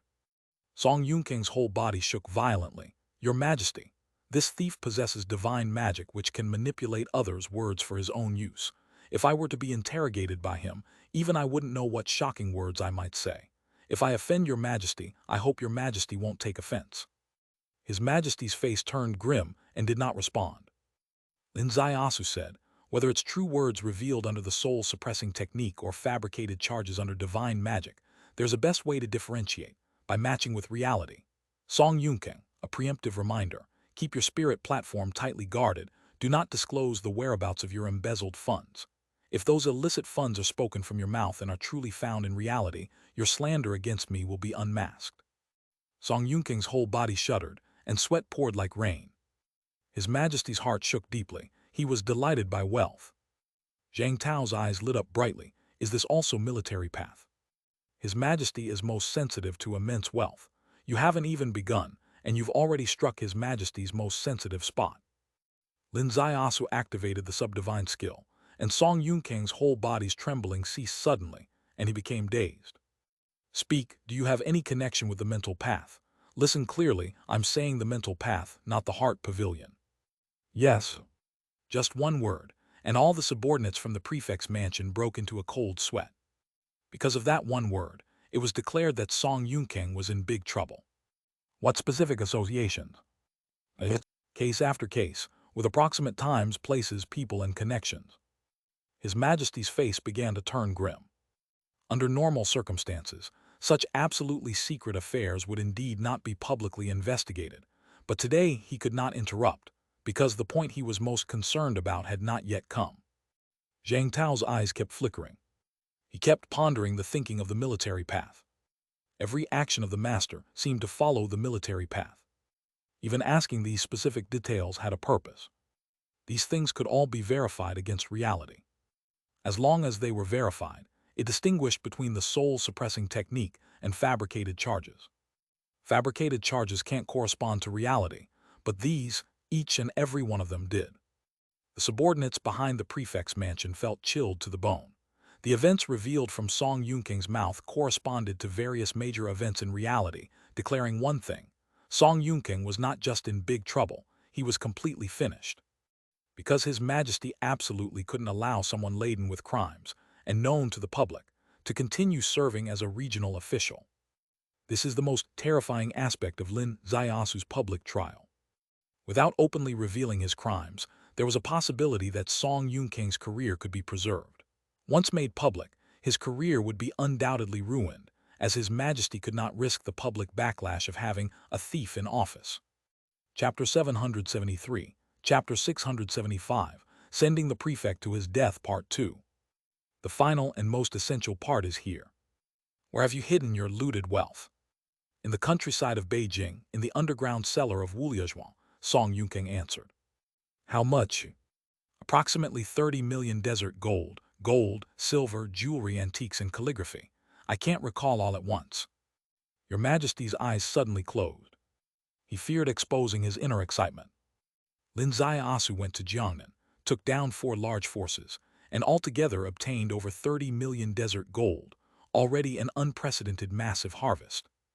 However, a prefect looting an amount of desert gold equal to that of the 4 huge forces combined. Just this figure, combined with an accurate address.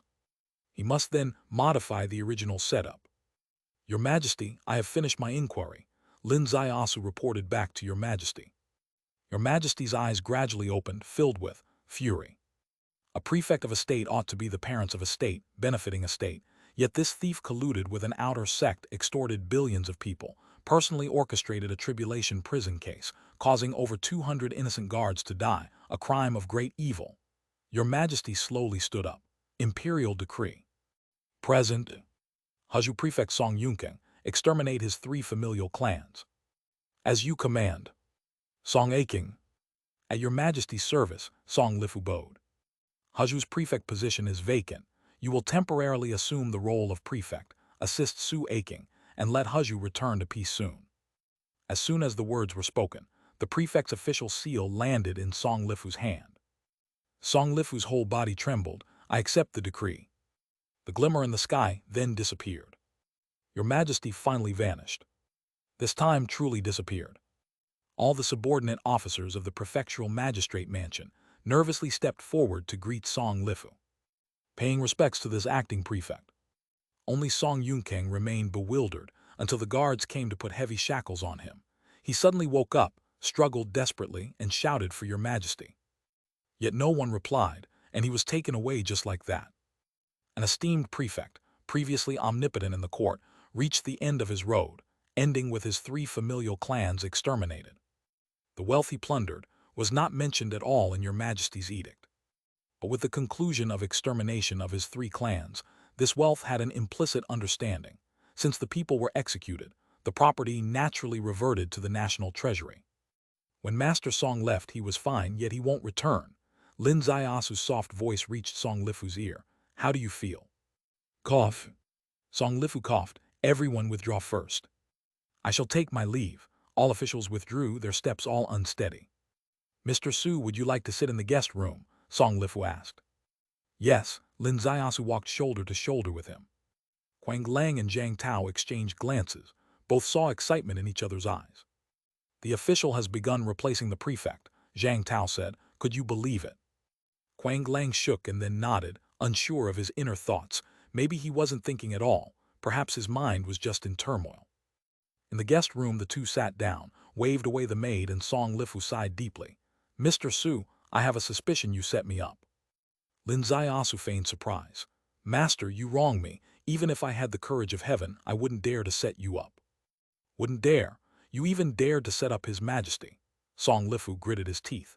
Can you say that finding out Song Yunkeng's embezzlement amount and the location of hidden funds was not to strengthen His Majesty's resolve to exterminate his 3 clans? Lin Ziasu shook his head like a rattledrum. How could it be? His Majesty only took him down because he colluded with the mental path and harmed the people. His Majesty, wise and godly, would never act for mere money. Song Lifu stared at him for a long time, a pile of curses in his heart, but it wasn't suitable to show, so he could only sigh. Mr. Su, I really can't stay in Haju long. Whatever you want to use me for, just say it directly, all right. From this, he genuinely suspected this youngster was using His Majesty's hand to keep him, the minister of the Ministry of Justice, in Jiangnan, to assist his grand plan for going to Jiangnan. He truly couldn't stay here long. There were many matters in Beijing. He still had to vie for the position of Prime Minister.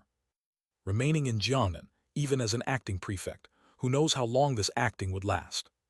There were precedents of acting positions lasting several years in officialdom. If His Majesty truly assigned him here for a few years, the 7th Prince's great plan would be doomed. You don't wish to be the prefect in Haju, but truly neither do I desire it. I have no connections in the court, feel uneasy being an official, and only with someone like you, Master Song, sharing the same interests, do I hope for you to become Prime Minister. Once distant from the court center, if delayed too long, the Prime Minister's position will surely be taken by someone else. By then, my career path will likely face a dead end. You know that? Song Lifu rolled his eyes. Then why set me up to trap me in Jiangnan? Master, you've truly wronged me. This is really not a scheme.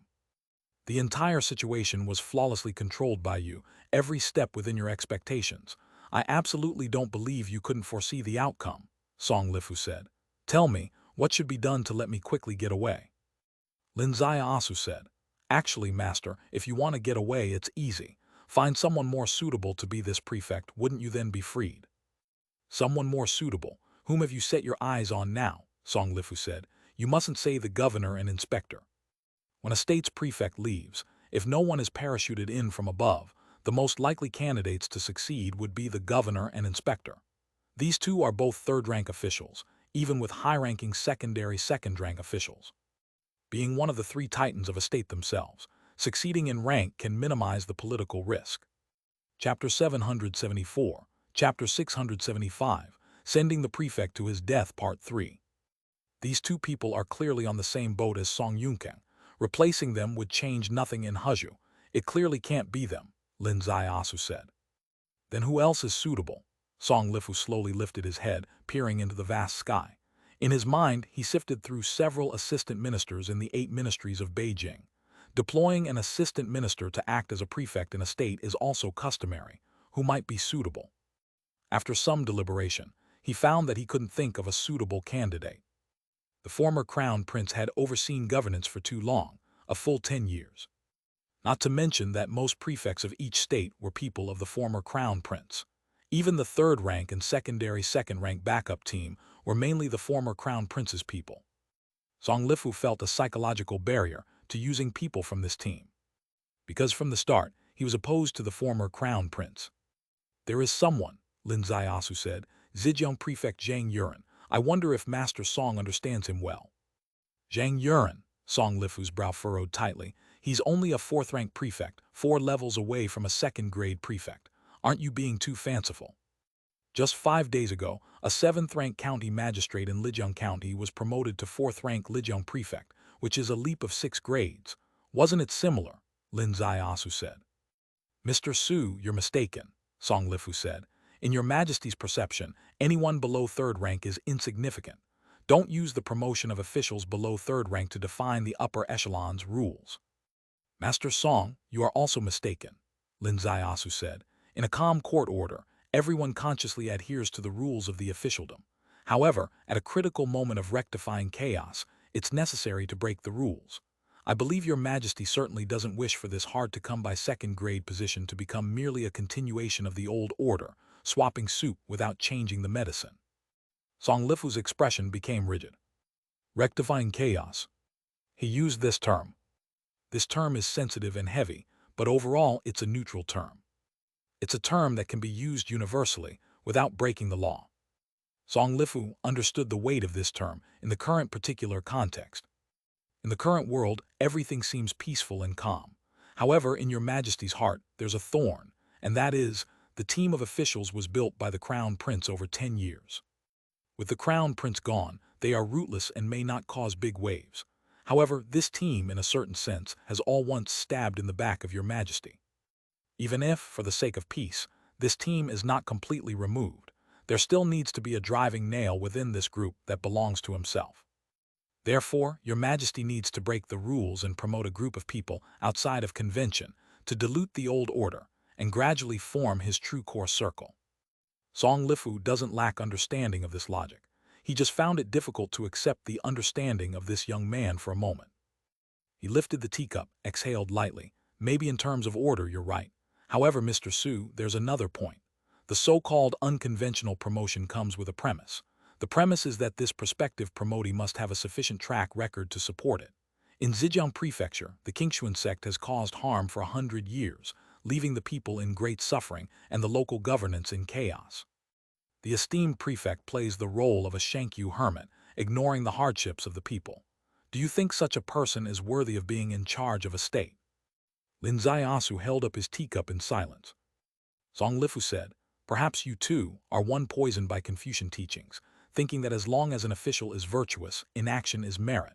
I don't deny that back then, with his top-notch talent, he refused to abandon his wife for a promising officialdom due to his integrity. However, as an official, I do not believe a person with virtue but no talent can be greatly useful. Such a person might be best suited to live as a recluse rather than serve as an official. Lin Ziasu exhaled lightly. May I ask, sir, how do you utilize morality and talent in your selection criteria? Naturally, it should be virtue and talent in one, with no distinction between them. Surely, having both virtue and talent is ideal, but don't you think such people are rare? Song Lifu sighed deeply. Human abilities vary and tasks differ, but those with both virtue and talent are indeed rare. Exactly.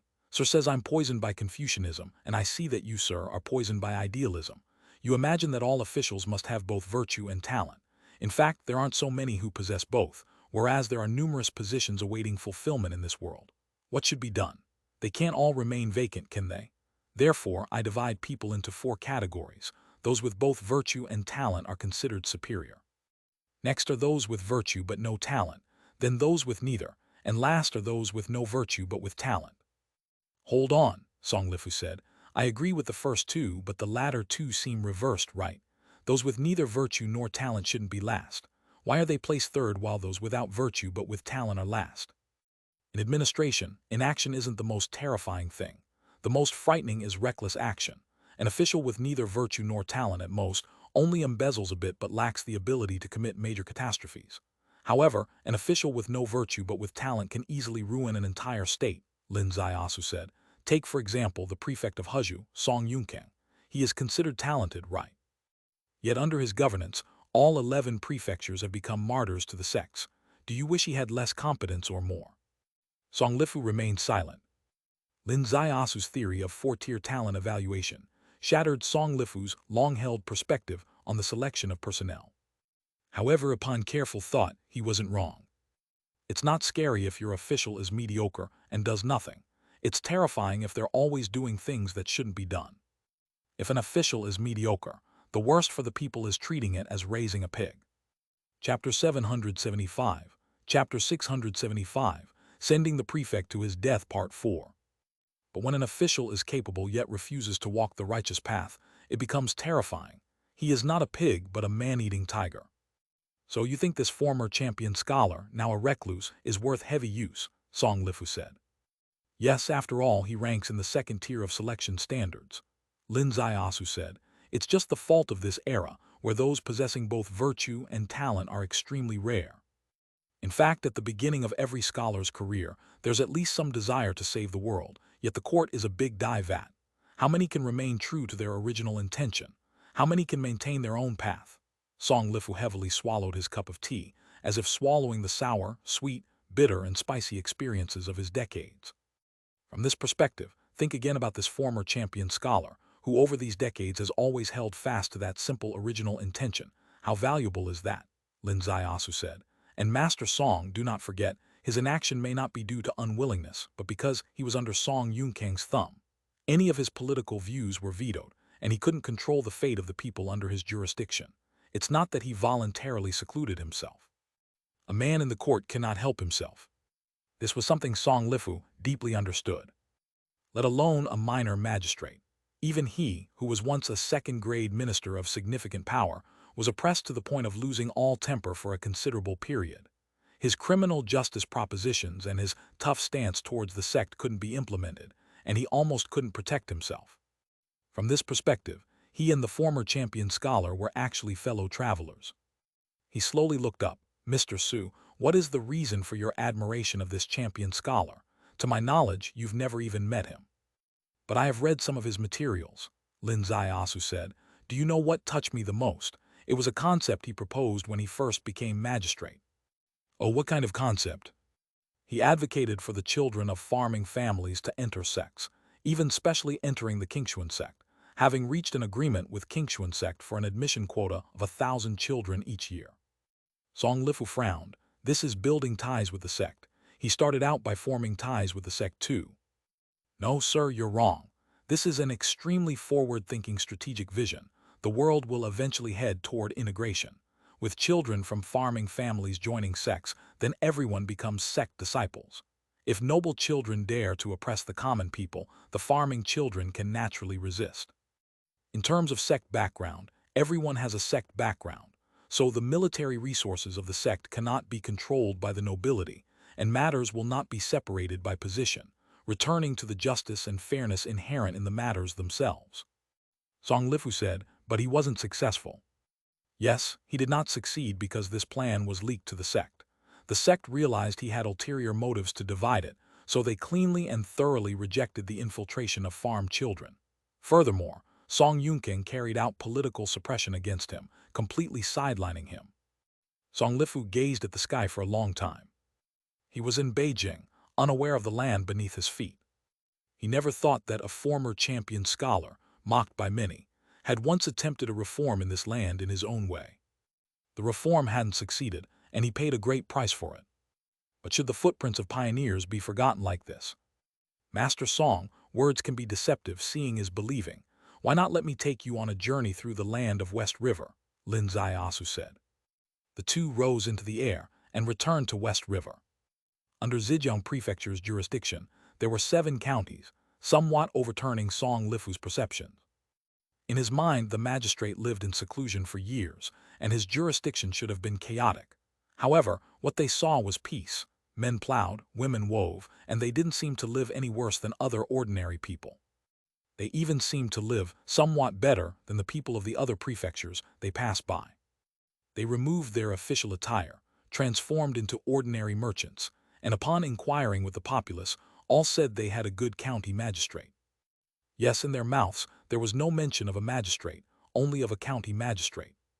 They didn't even know who the prefect was. Chapter 776, Chapter 676, tonight we went all in. One county like this, a second county like this, and the third county the same. However, the fourth county was different. In a certain village they witnessed a tragic scene, a valley crowded with displaced villagers. Even the tree barks had been gnawed away, cries of despair resounded, and someone had starved to death the previous night. When they inquired further, they understood the cause of the events. The new county magistrate was developing an estate, seizing their village and turning them into displaced villagers. Song Lifu suppressed his anger and understood the cause and effect. The previous county magistrate was decent, but he died 3 months ago, tormented day and night. The higher-ups sent a new magistrate, intent on flattering the senior officials above by building a luxurious water pavilion estate. Thus, he seized the land, driving these people to become displaced. When Song Lifu and Lin Zaiasu left this small village, they were filled with immense anger. Lin Zaiasu said meaningfully, "Master Song, do you know, the reason we saw those 3 relatively decent county magistrates today is because the Lord Prefect has been neglectful of his duties, and that's why they remain until now." Song Lifu was puzzled. According to the Great Wilderness Law, the appointment and dismissal of county magistrates require the prefect's nomination, but the Zhejiang Prefecture has repeatedly requested to replace these magistrates. Their prefect in Shangqiu is lying flat, preferring to bear the infamy rather than deal with governmental affairs, which caused the delay in their appointments and dismissals. Lin Zaiasu smiled faintly. "Now do you see, master? Sometimes neglect can be an unfortunate blessing." Song Lifu exhaled deeply, but the case of this Banyu County is different. Their county magistrate died, and whether the prefect manages affairs or not, a new county magistrate had to be appointed. When this magistrate arrived, he acted recklessly, bringing disaster to the common people. Lin Zaiasu said, "Indeed, from our and the people's perspective, this new county magistrate is acting recklessly. But what about those court censors, the inspectors from all routes? They come to Banyu County, enjoying the water pavilion estate and gifts prepared by the new county magistrate. How will they report to the court? They will only say this Banyu County magistrate is effective in his duties, a capable and dedicated officer. Isn't it ironic?" Song Lifu truly felt the heavy irony. In the past, he had been to places before. Everywhere he went, all he saw were dance stages and song terraces. Officials gathered to discuss the origins of the dances, the clever design of the song terraces, and the unique ingenuity of the gardens. The officials were all scholars, well-versed in knowledge with high aesthetic judgment. Each could speak to the details, gaining applause. But who could see through this exquisite arrangement, to the blood and tears of the populace behind it? Today he went to the countryside, and he was touched. He thought of his youth, and he thought of his gradually fading original intention. "Let's go to Shangqiu." The moment those 5 words were uttered, the two stepped forward and went. Entering Shangqiu. Shangqiu, a model of rural life. Behind a bamboo grove was Zhang Yuren's thatched house. The thatched house was very dilapidated, but the mountain wind renewed it daily. The wife was old, but warmth remained. Zhang Yuren had also aged. In this era, 50 years was indeed old. The pen in his hand glistened in the sunset, perhaps the only time he remembered his youthful exuberance in the imperial examination halls. A cup of tea was handed from his wife's hand, gently placed on the desk. Zhang Yuren took the tea, his gaze falling on his wife's hands. Those hands were the quintessential farmer's hands. "Husband, do you still want to submit a memorial to your majesty?" the wife said softly. "Wife, I want to take a gamble." Zhang Yuren slowly raised his head. Gamble that the political situation has changed. Zhang Yuren said, "For 10 years, when the former crown prince governed on behalf of the emperor, I dared not report Song Yunkang. But now the grand situation has changed. His Majesty has dispatched the imperial envoy to Jiangnan, replaced 2 prefects consecutively, indicating that His Majesty intends to stabilize Jiangnan. At this moment, it should be time for me to strike against Song Yunkang. As long as the Song thief is not removed, Huzhu will not be stable." The wife sighed, "But husband, this move is a risky chess game. If successful, Huzhu will be saved. If it fails, our Zhang family could face execution. Husband, you have the spirit of facing death calmly. However, have you considered that you also have children and a Zhang family that is still a prestigious clan in Heizhou?" Zhang Yuren let out a long sigh. "Precisely because I have much to consider, I have hesitated to write." "Husband, wait a little longer, wait a bit." The wife gently hugged his shoulders. Zhang Yuren looked up at the sky, the pen in his hand trembling slightly in the sunset. "Even I wish to wait, but I am nearly 50 now, wanting to strive for the people's welfare, but ultimately unable to fulfill my ambition. If I die tomorrow, would I not have failed my father's great expectations and the great expectations of the people from all directions?" The wife shed tears. "Husband, you could have directly entered the great halls and smoothly ascended the official career for my sake, giving up such a bright path, wasting over 20 years of time. Now nearly 50 years old, with talents of a top scholar but achieving nothing, it's my fault as well. Today, if you wish to gamble, I will accompany you. If our clan faces calamity, it's the fate of our Zhang family. Husband, make your move." They didn't notice that today's setting sun carried a hint of light unbefitting of the sunset. Even less could they foresee that on the peak ahead, a second-grade official seal shone, revealing their every action. Under the official seal, Song Lifu gently closed his eyes. "Mr. Su, you have convinced this officer. He is worth utilizing." Lin Ziasu smiled. "Then I won't disturb Master Song's inspection of the official. I take my leave." Chapter 777, Chapter 676, Playing for High Stakes Tonight. The figure rose, breaking into the firmament. This rise, accompanied by the flying sunset. As the sunset fell, his shadow had also fallen, landing on the flagship outside Ning City. "My lord," Zhang Tao was the first to bow. This guard captain was considered quite unconventional. Other guard captains would constantly run around with their superior, never leaving their side, but he had the main role of delivering dispatches between Beijing and Jiangnan, with no need to stay by the superior's side. Because the combat strength of this current superior was becoming increasingly evident, his big hand seal performed earlier today directly crushed that tribulation prison expert who was both a subdivine skill and cultivation path adept, declaring that the enlightenment realm posed no threat to him. Zhang Tao could at most exchange a few moves with an enlightenment realm adept. What use is there to be by his side? Fu Fu was very happy, bringing over the meal. Gu Suixin was very excited, for today once again validated his tracking divine skill, making the ultimate wish of reclaiming the mystic armor more hopeful than ever.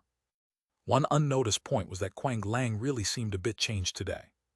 Her face was full of blush like red clouds in dents. Initially, it could be described using the sunset that filled the craters on her face. But now the sunset had already sunk, yet the blush on her face seemed to increase. Lin Ziasu finished dinner, and Fu Fu prepared to enter the cabin with him. Suddenly, a wisp of sound drilled into Lin Ziasu's ear. "My lord, something seems off over by the Zhu River. Are you interested in taking a look?" Lin Ziasu raised his gaze, noticing the half of Quang Lang's chin, which in the night had a rather noticeable red on it. "Quang Lang, here. Accompany my inspection of the Zhu River, and ahead of time, prepare for the next phase of battle." "Yes." The two of them rose into the air. Zhang Tao's eyes glinted, inspecting the Zhu River. "Is the Lord planning something big?" Gu Suixin widened his eyes, almost dropping a grape from his hand. "It's not to that extent, right?"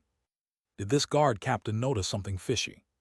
He actually knew his senior brother was planning to play big tonight, and expressed it so plainly. A nearby deputy guard captain frowned. "What does Captain Zhang mean?" "The Lord has recently pacified 4 major forces, but these 4 forces are ordinary sects. Even if they have formidable strength, they're ultimately non-holding the way sects. And tonight's sudden inspection of the Zhu River, could the target be Luohua Temple?" Gu Suixin gave him a silent scorn through his nostril. "Turns out you're playing big," meant this. I thought you realized his true intent. In Zhang Tao's linguistic system, playing big isn't about playing with Quang Lang's big, but about leveling up the deeds. From confronting General Sex to facing the holding the Wei sect with drawn sword. Come on, what kind of a sordid, pathetic bunch are you? Haven't you any self-awareness? This 3,000-strong battle team dare to challenge a holding the Wei sect. Who do you think you are? That cheap senior brother may seem like a tiger, but he's not dumb. The greatest tragedy of an egg is thinking it can clash with a stone and win. You see him as an egg with no self-awareness. Luohua Temple isn't part of Hezhu's influence, but part of Dingzhu's force across the Zhu River, the deputy captain pondered. As of the capital days, one piece of Heart Sutra by the Lord had descended, overwhelmingly crushing the three major Buddhist sects, including Master Miao Yu of Luohua Temple. Though Luohua Temple is Buddhist, it's led by women, and they perhaps aren't that magnanimous. If the Lord intends to pacify Luohua Temple, the conflict is likely to be irreconcilable. Lord Zhang, you should advise the Lord not to act on impulse. If possible, avoid confronting a holding the Wei sect. Of course I will advise the Lord, but who can alter the Lord's main intention? Zhang Tao said. The only thing we can do is to detail the target according to the Lord's command and strive our utmost to accomplish it. Yes. A notably trivial start on the flagship played out another interpretation. Let's not mention it, but let's mention another extremely rare long-distance communication. This communication was top secret. It was the communication between Song Lifu and His Majesty. Song Lifu wrapped the persuasion words received from Lin Ziasu and infused them into His Majesty's ears. There was no sound from His Majesty as he sat in the study, deep in thought for a long time. Song Lifu stood bowed on the other side. Even though the scene was silent, his heart was at ease. He knew he had placed the right bet. His Majesty indeed had the idea of integrating fresh blood into the ranks of second-rank officials to break the bureaucratic rigidity. Otherwise, by simply promoting a fourth-rank prefect to a second-grade prefect, His Majesty would have long dismissed it as absurdity and consequently disapproved. Without disapproval, there was promise. After a long time, His Majesty slowly raised his head. His eyes carried a hint of mysterious light. Song Aking, I am rather familiar with you. Your staffing preferences lean toward results, so considering your usual style, it's unlikely you defocus on Zhang Yuan, who has achieved virtually nothing since entering the government. Tell me, why the change? Your Majesty's insight I dare not conceal, Song Lifu said. I originally had no favor for Zhang Yuan, but Mr. Su changed the perspective, presenting a unique Zhang Yuan. I might have been beguiled by him, so whether or not to heavily appoint this person still depends on your Majesty's wise judgment. Song, you are frank, His Majesty laughed. Fine, fine, since both you esteemed ministers have this intention, I shall hazard a trial too. But it shall not happen all at once. Transfer him laterally to the prefecture magistrate mansion first, and find an opportunity to award him a merit so that I can honorably grant his status. Chapter 778, Chapter 676, Tonight we went all in. Your Majesty is wise. Song Lifu performed a big salute. Your Majesty lightly waved his hand. Rise. Thank you, Your Majesty. Your Majesty slightly leaned forward. This time you go to Jiangnan with Su Qing. It seems you get along well. What do you think of this new rising star in the officialdom? Song Lifu solemnly replied. To report to Your Majesty, in this old minister's view, Mr. Su is definitely an invaluable pillar to the court. His martial arts and governance are both extraordinary. He dares to tread paths untaken by predecessors and can break unbreakable scenarios. Your Majesty laughed. So, by promoting him out of the norm, is it appropriate? In Jiangnan, millions of civilians unanimously praise Your Majesty's wisdom. Why would there be anything inappropriate in Your Majesty employing talent? Your Majesty nodded slowly. How will he proceed next? Mr. Su has not yet discussed the next steps with the old minister, but I speculate he might continue using his usual methods. Good, report to me at once if there's any change. As you command. As Song Lifu straightened up, Your Majesty's projection had already faded. The night was silently vast and shadowy. The Zhu River flowed silently eastward. Upon the Zhu River, two figures walked on the waves. One towered over 10 meters tall, appearing even more grand and unique on the endless expanse of the river's surface. However, today, Quang Lang did not exude the overwhelming heroic aura of the battlefield. Instead, she was nervous. You called me out, what do you want to say? Lin Zaiasu was the first to break the silence. Quang Lang stopped standing on the wave's crest. Her gaze slowly moved over. "Sir, the words you said yesterday, I pondered them all night. And the result, just tell me the result." Quang Langya gently bit her lip. "What you want, sir, I can. Give it." Lin Zaiasu's heart skipped a beat. This matter has finally reached a mutual willingness stage. My goodness, it wasn't easy. He took a gentle breath. "Why did you change your mind?" "Sir," Quang Lang stomped her foot. A single stomp caused waves to surge, and even Quang Lang herself was startled. Lin Zaiasu also sighed inwardly.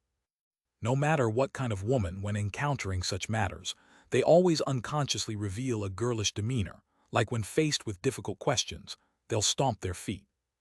But it must be acknowledged that she really doesn't suit a childlike demeanor. Other women's stomping appear playful and innocent, whereas her stomping causes winds and clouds to stir, and the mighty river to ripple. "I'll take a bath." As Quang Lang's voice fell, she sunk into the Zhu River.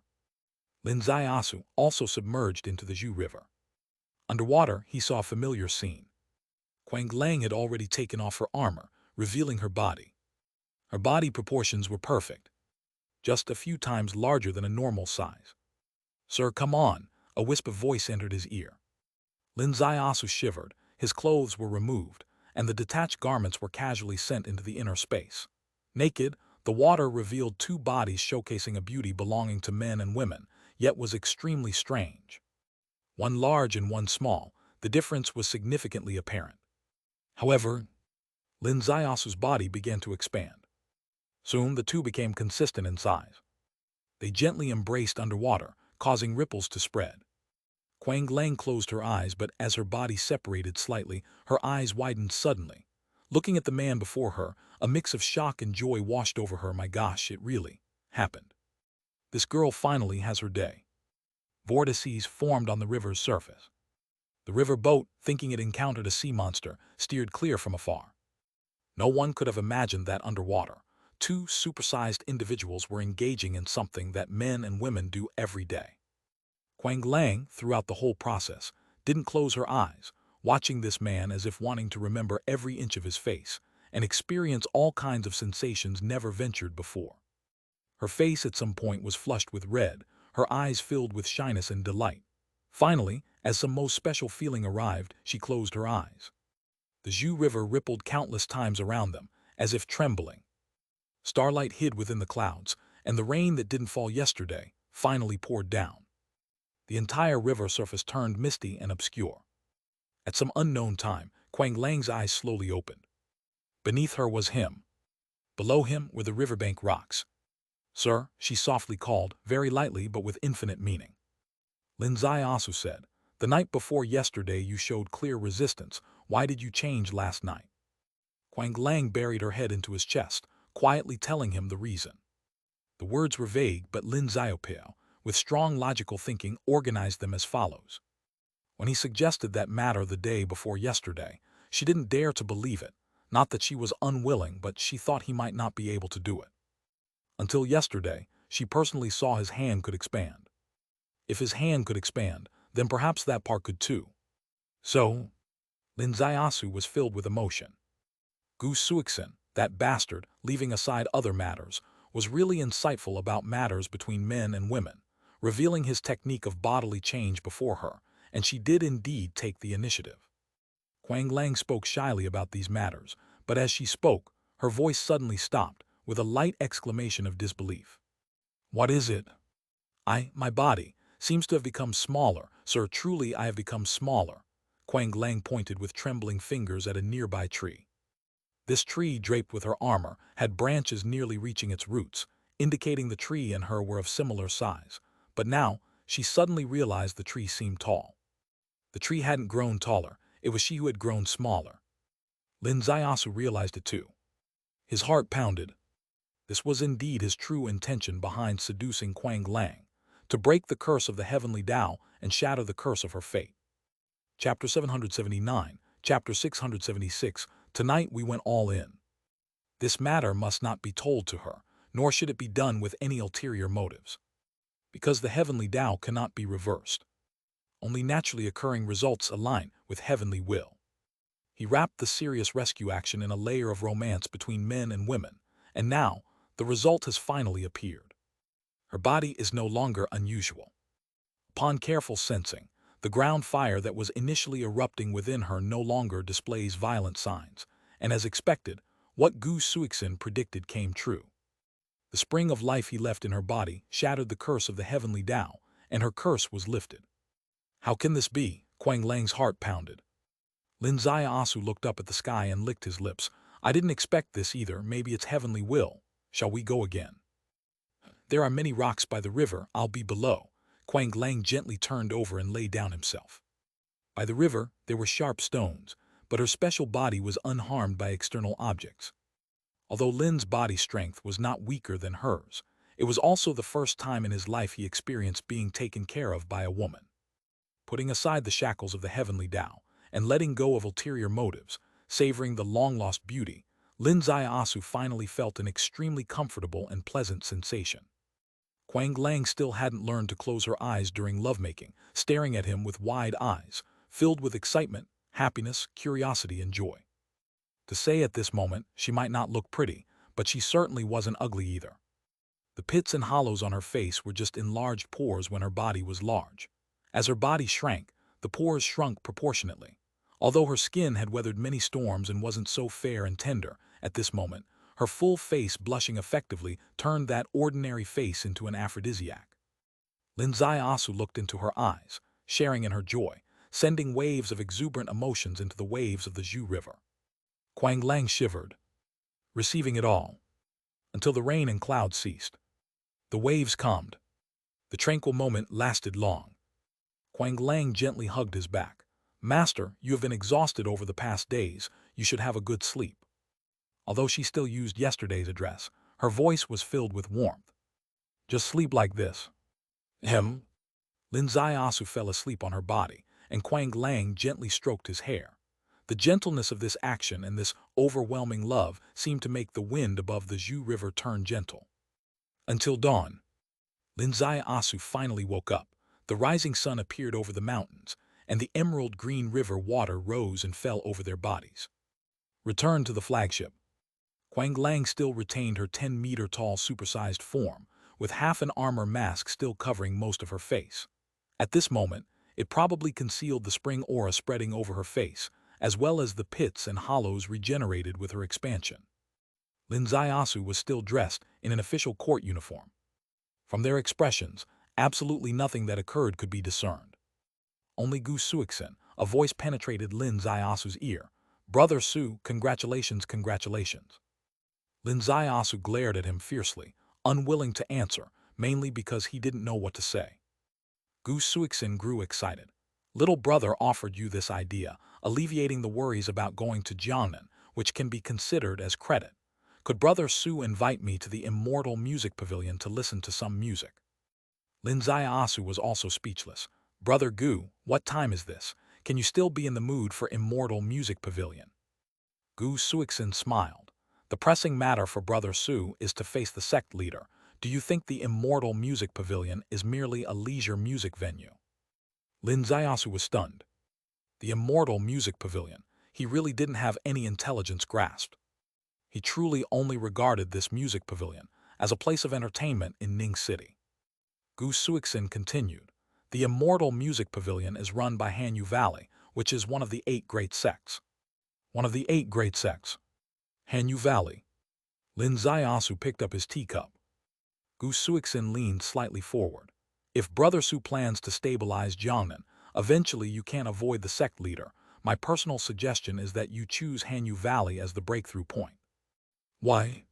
Because Hanyu Valley is ultimately a Tao sect where women are the main force, and among us brothers, it seems we all have a knack for dealing with women. If you could conquer Hanyu Valley through male charm and have them stand behind us, the grand enterprise in Jiangnan might truly open up a gap. If we're considering it based on gender, why not choose another nearby women's sect? Luohua Temple, Gu Suixin's eyes widened. Exactly. Come on, Brother Su, first figure out one thing. Abbot Master Maya Oyu of Luohua Temple loathes you to the core. Do you still want to conquer her? Conquering is still conquering, but maybe not the kind of conquering you think. Lin Ziaosu stood up. I'm going to meditate for a while." He got up and went into the cabin behind. Quang Lang's heart was stirring intensely. What is this junior brother talking about with him? Why does he seem a bit surprised? Plus, this person glanced at me several times. "Master, you weren't talking about what happened last night to others, were you?" "You can't. I'm the great army commander. For more than 30 years, no one has ever regarded me as a woman. If these soldiers found out I was done by you, then I would truly have no face to see anyone." Chapter 780, Chapter 677, A New Official Assumes Office. Lin Ziyasu's recent seclusion also had a task. That was the next phase of his cultivation. Stepping into the enlightenment realm, he theoretically completed a double jump, from body enlightenment straight to enlightenment of God without pause, because the hallmark of enlightenment of God, primordial spirit, was already waiting for him early on. However, enlightenment of God also requires fusion. The fusion of enlightenment of God is to integrate the primordial spirit with the cultivation. For most people, the fusion involves implanting the primordial spirit imprint into the sea of reincarnation, blood tower, and heavenly star, thereby achieving a perfect integration of the primordial spirit with the cultivation system, summoning immense power with a single thought, with all cultivation techniques at one's command. Of course, Lin Ziyasu still harbors ambition. His primordial spirit needs to be integrated with his inner body, following a perfect route. Not only does his primordial spirit need to integrate with the sea of reincarnation, heavenly star, blood tower, but also with every cell in his body. After a period of seclusion, the sea of reincarnation, heavenly star, blood tower are perfectly linked, as if each meridian has an invisible thread connected to the primordial spirit, allowing him to direct his power with ease. It stands to reason that if he were to manifest the true essence body of body enlightenment at this moment, it would be extraordinarily solid, like a real body. For most, reaching this stage is the limit of the enlightenment God realm. But for him, the path is just beginning. The journey cannot be completed in one day. Lin Ziyasu opened his eyes and saw an autumn rain outside the window. The autumn rain shrouded the Jiangnan land, truly turning it into a water tomb. On the bed by the window, Fu Fu's attire was half revealed, displaying the Fox clan's unique beauty. In the past, he genuinely did not dare to get too close to her, as her charm penetrated to the bone, and just a touch would evoke the most primitive impulse.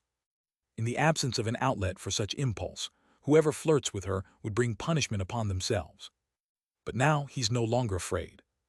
"This little girl, I'm not supposed to touch casually, but isn't there a Quang Lang outside?"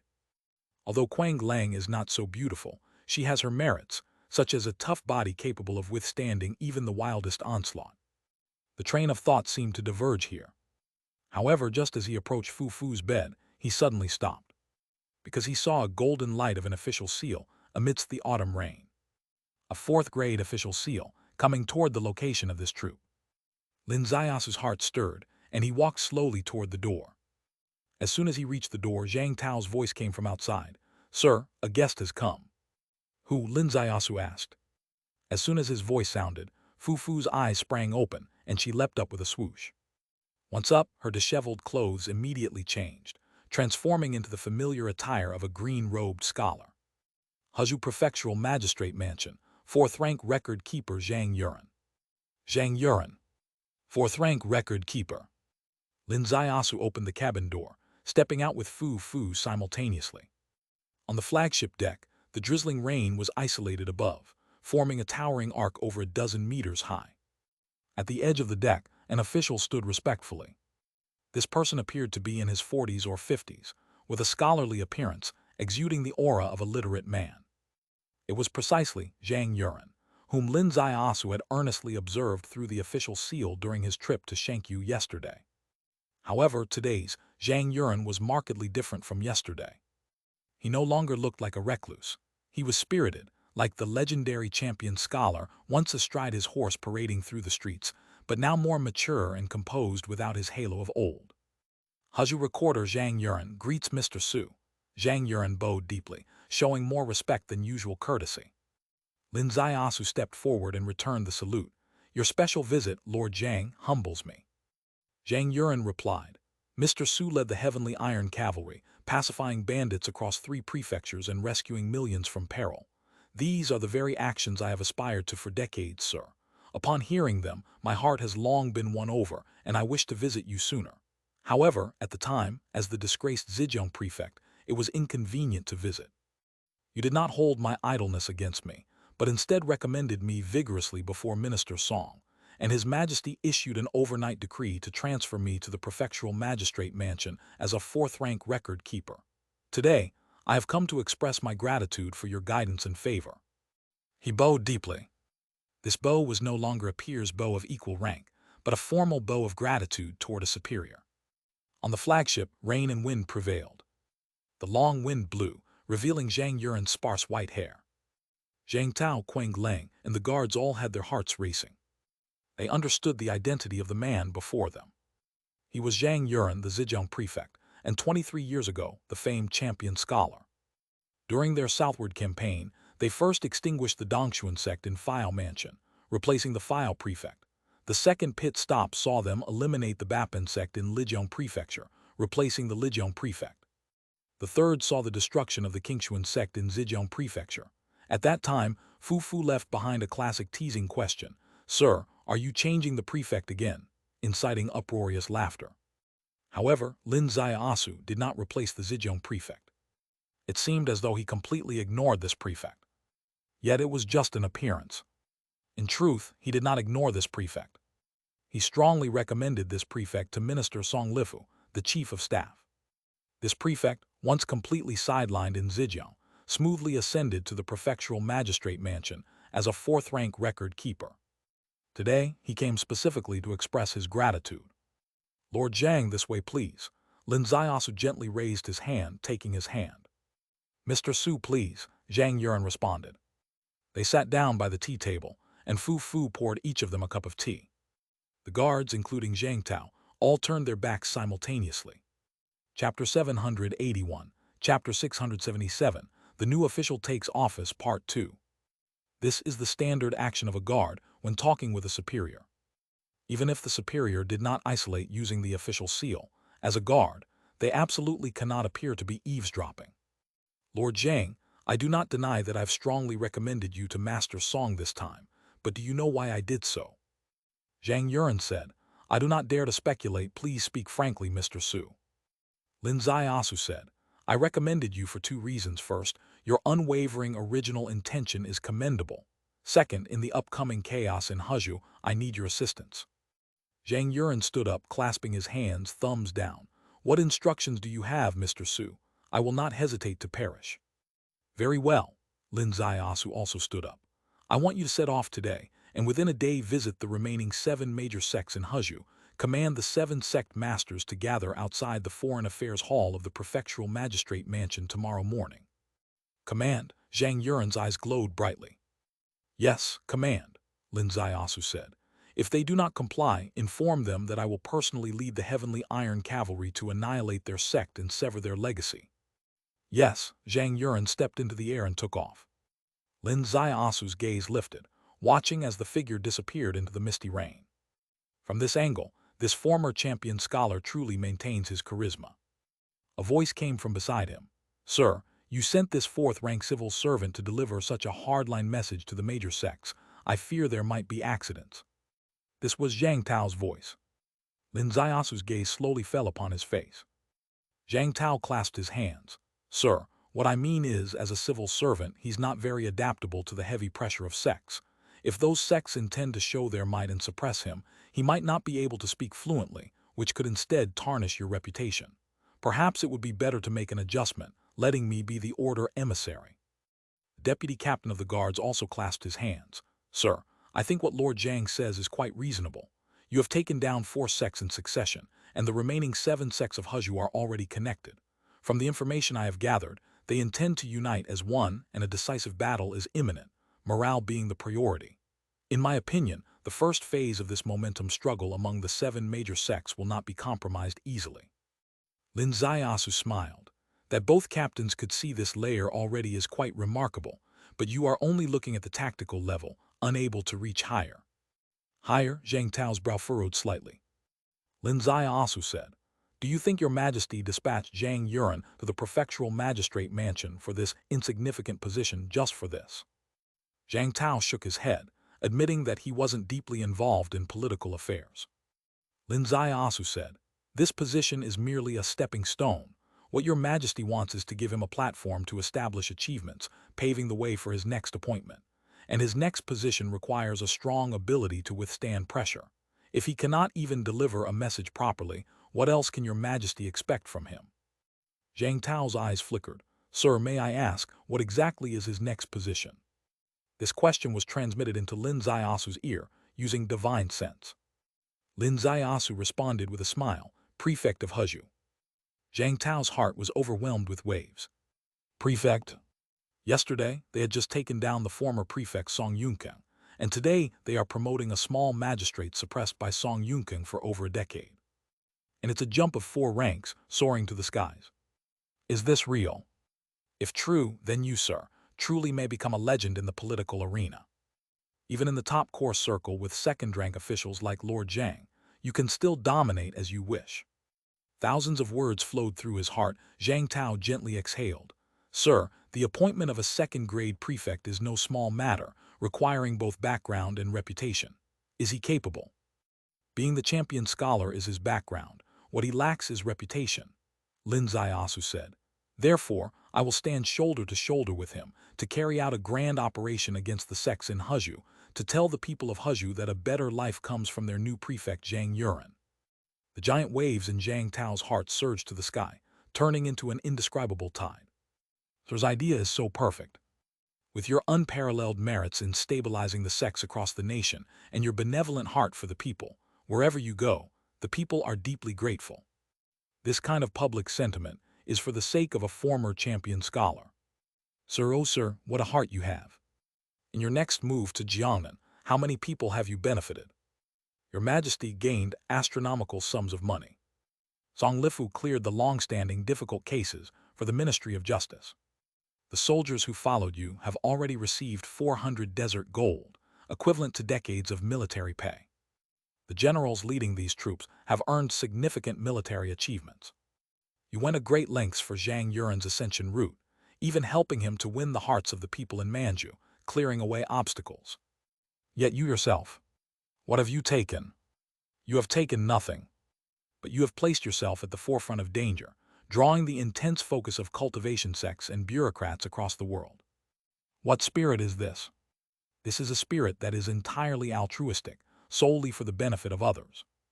You pave the way for others, but only forget yourself, and I, Zhang Tao, will help you.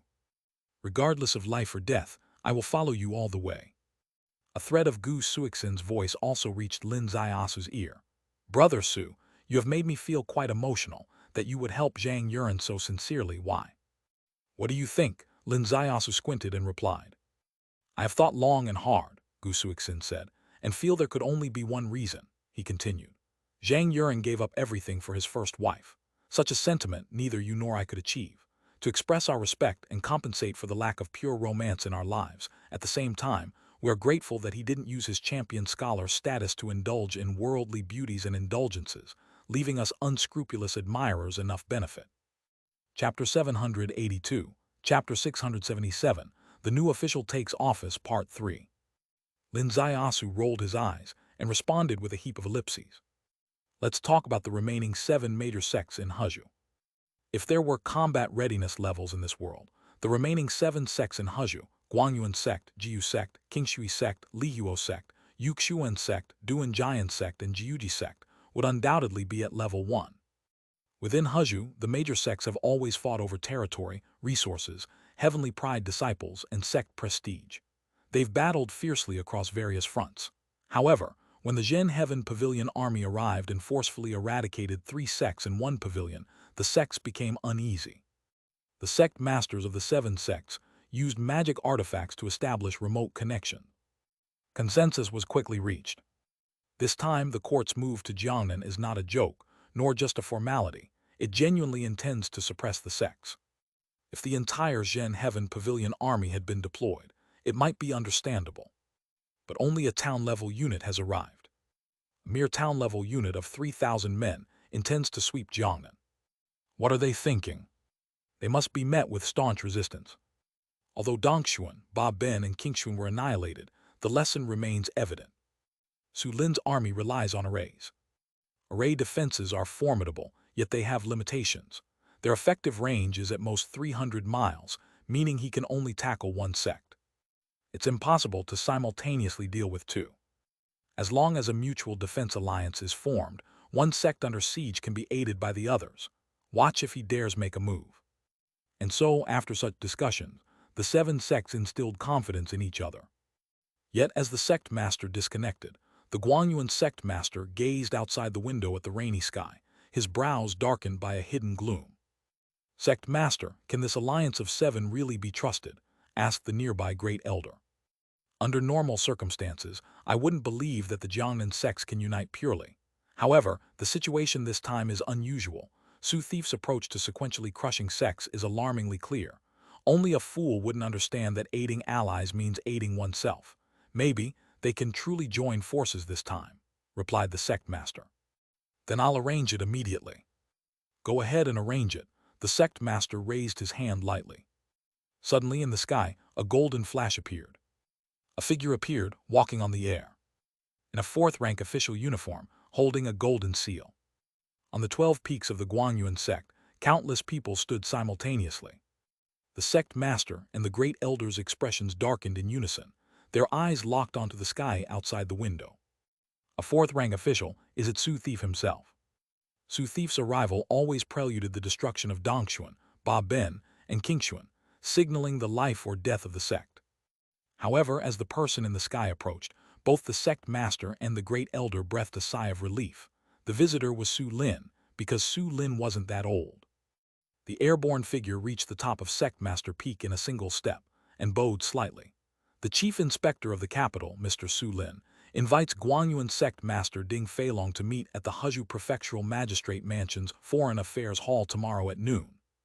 The sect master and the great elder exchanged glances. "It's an invitation." The sect master subtly signaled the great elder. The great elder stepped out onto the sect's plaza, cupping his fists.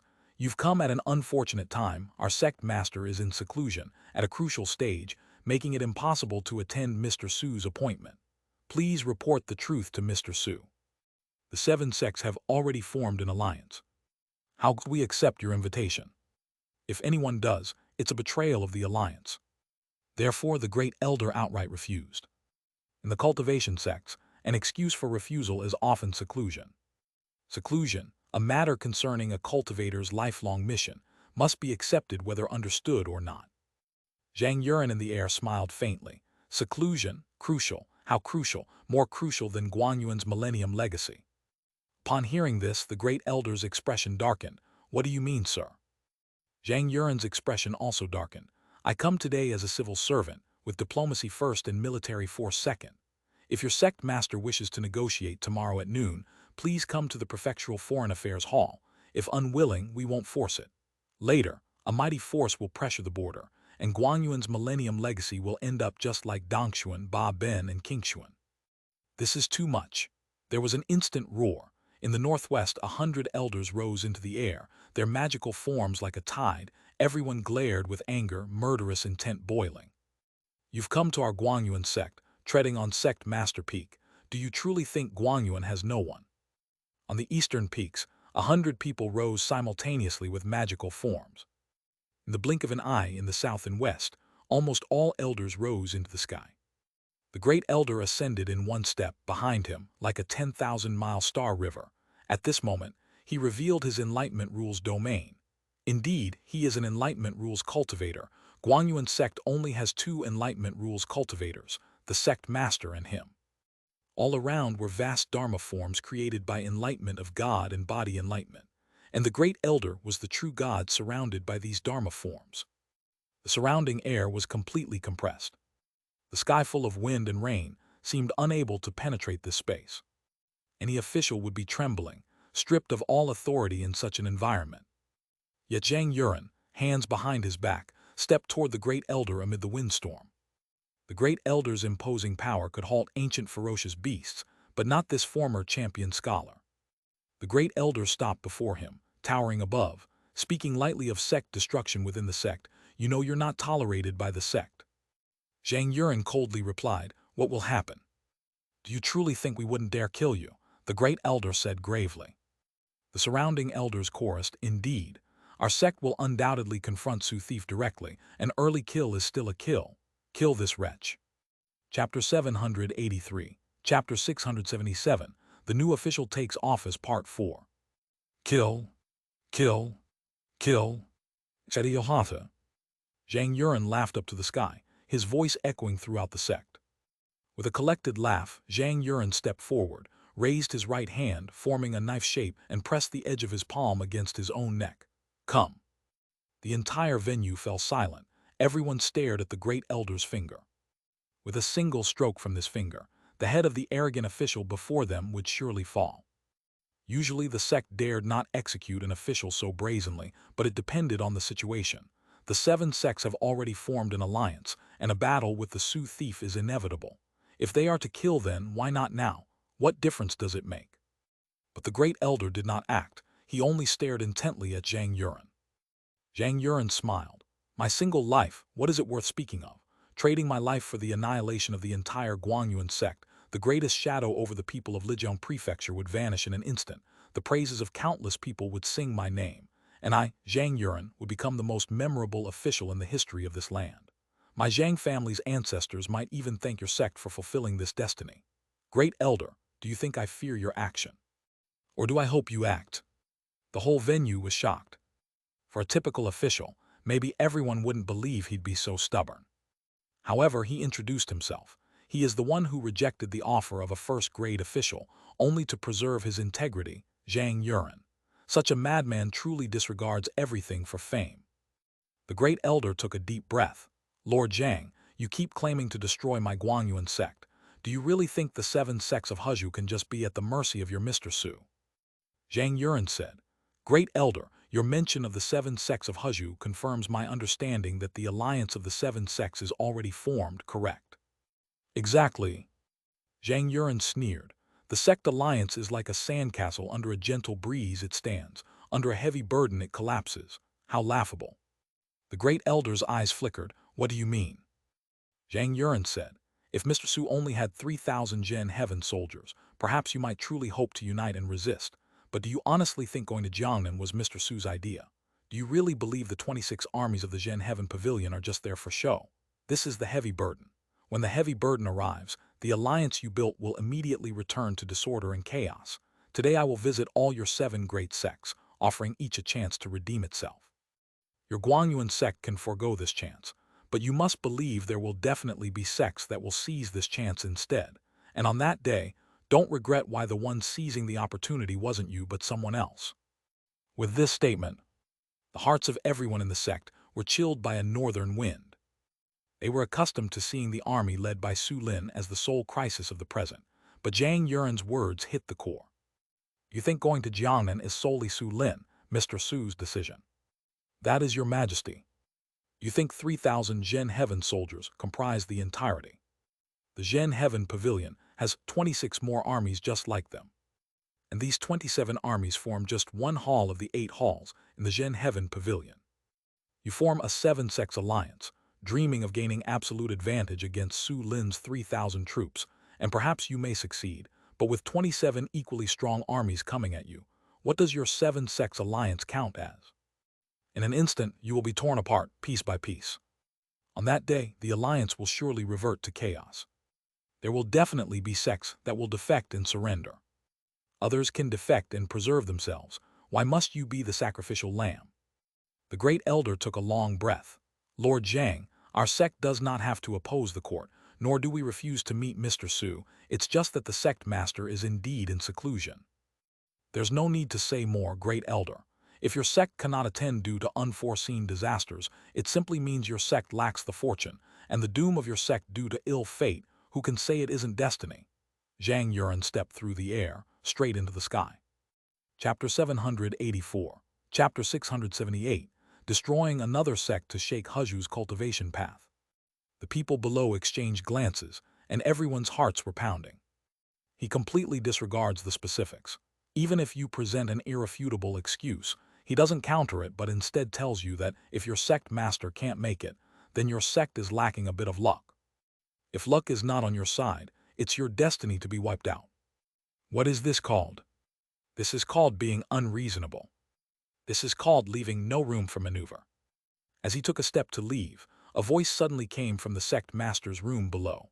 Lord Zhang, I have just exited seclusion and will definitely arrive by noon tomorrow. This was the voice of sect master Ding Feilong. Zhang Yuan smiled and sliced through the air to the next sect.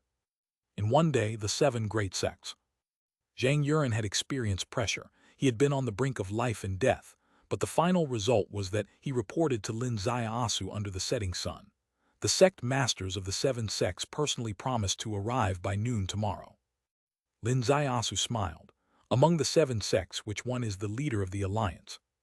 According to my observation, it's the Duan Giant sect. Very well, Lin Ziasu stood up. Quang Lang Zhang Tao. Present. You too. Yes, the two responded in unison. Junior brother Gu, Lin Ziasu turned to Gu Suixin. Why don't you also go and support them?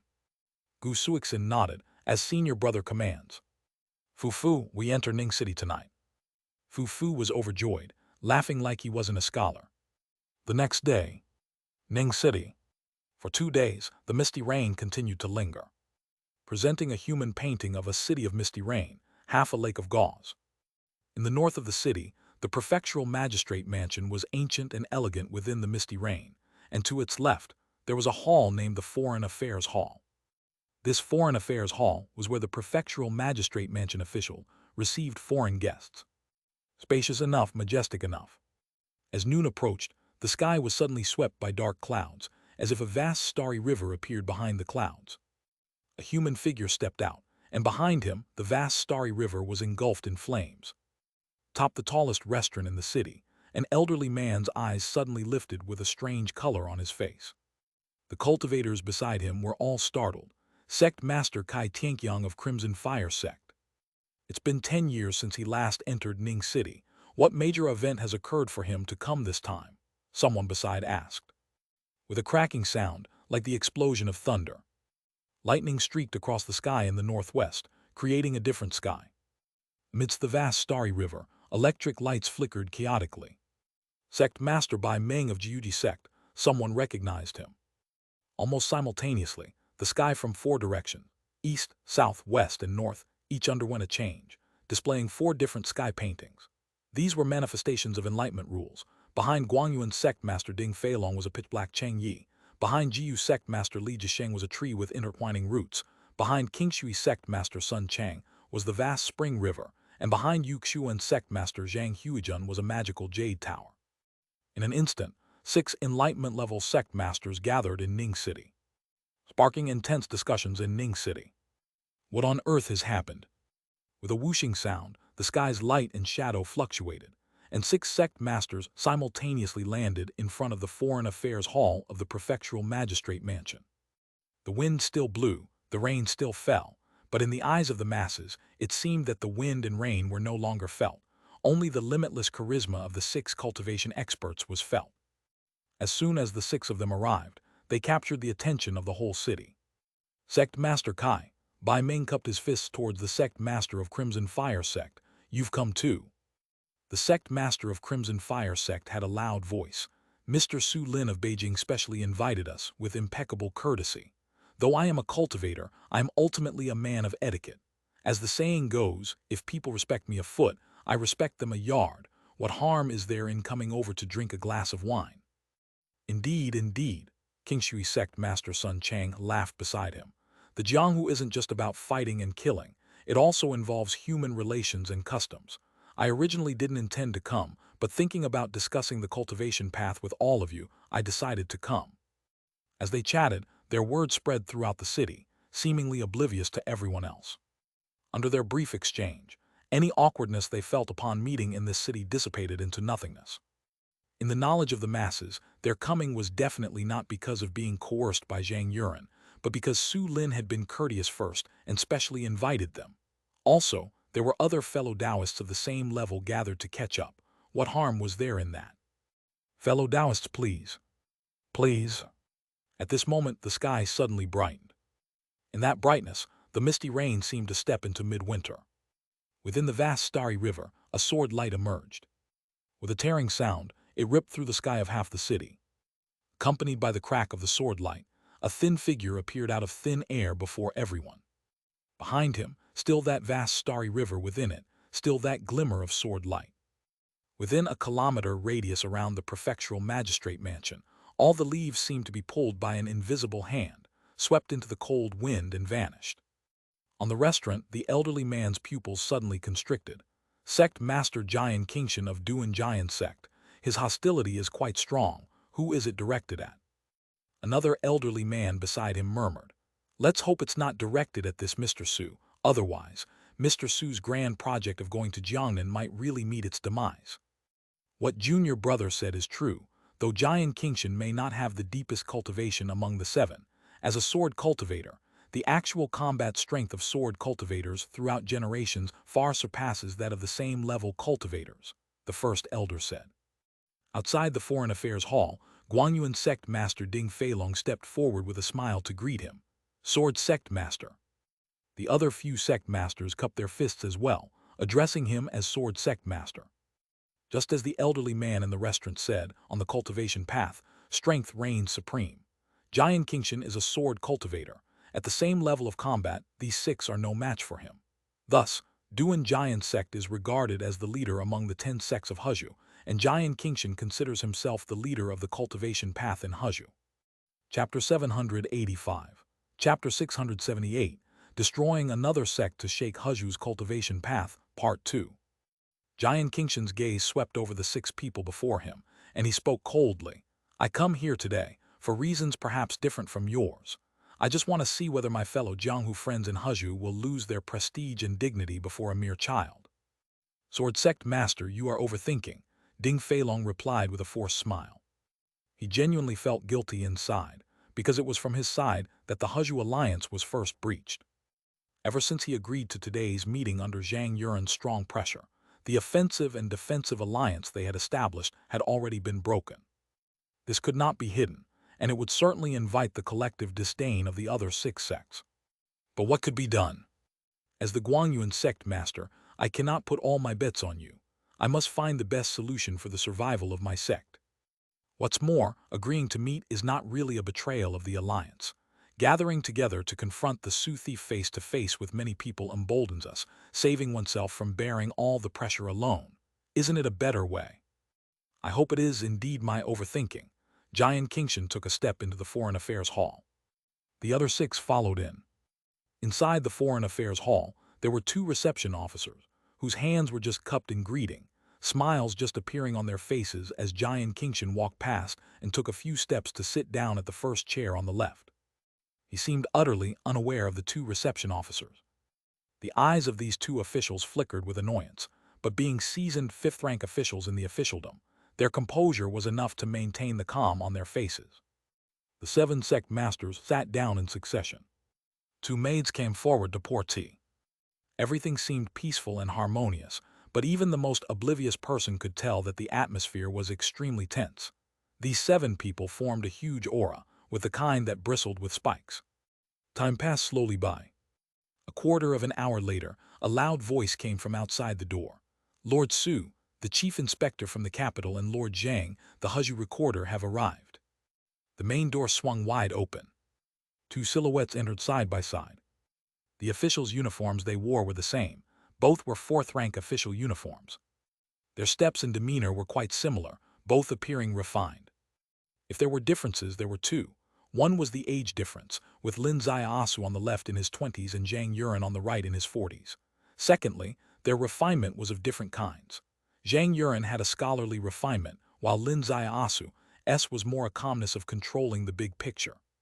As they entered, several sect masters seemed to lean slightly forward, as if to indicate a gesture of welcome, but a sharp, cold glance from the top swept by, and the sect masters simultaneously sat down, without rising. Zhang Yuren felt his heart sink slightly. Today's confrontation seemed to be difficult. Inviting this sword sect master from the Duan Jian sect yesterday, he had an uneasy premonition, because the invitation was too smooth. The great elder under Jian Qingshan only asked him one question: did the other 6 sects agree to attend? He nodded, which resulted in Jian Qingshan's promise. Good, I will attend on time tomorrow. Now it appeared that this giant Kingshan, who fancied himself as the leader of Huju's Jianghu path, came to create trouble. Moreover, from his demeanor, he wielded considerable influence over the other 6 sects. To control the direction of today's negotiation, it's necessary first to handle this giant Kingshan. However, giant Kingshan was not one to be easily dealt with. It was uncertain whether Master Song's second-grade official seal would be able to subdue him. Lin Ziasu did not glance at the 7 people seated on both sides and strode up to the chief seat, sitting down. Zhang Yuren sat beside him. 2 maids came over to pour them tea. Lin Ziasu lightly waved his hand, signaling the maids to withdraw. He slowly raised his gaze. The 7 sect masters on both sides also lifted their gazes, looking at this young man who was stirring up Jiangnan before them. At first glance, they indeed found it quite incredible. Could such an overly young boy truly be the legendary great army commander, whose reputation was becoming increasingly exaggerated? Mr. Su, Sun Chang, the sect master of Qingshui sect, clasped his hands. You specially sent people to invite us over. What exactly do you wish to discuss?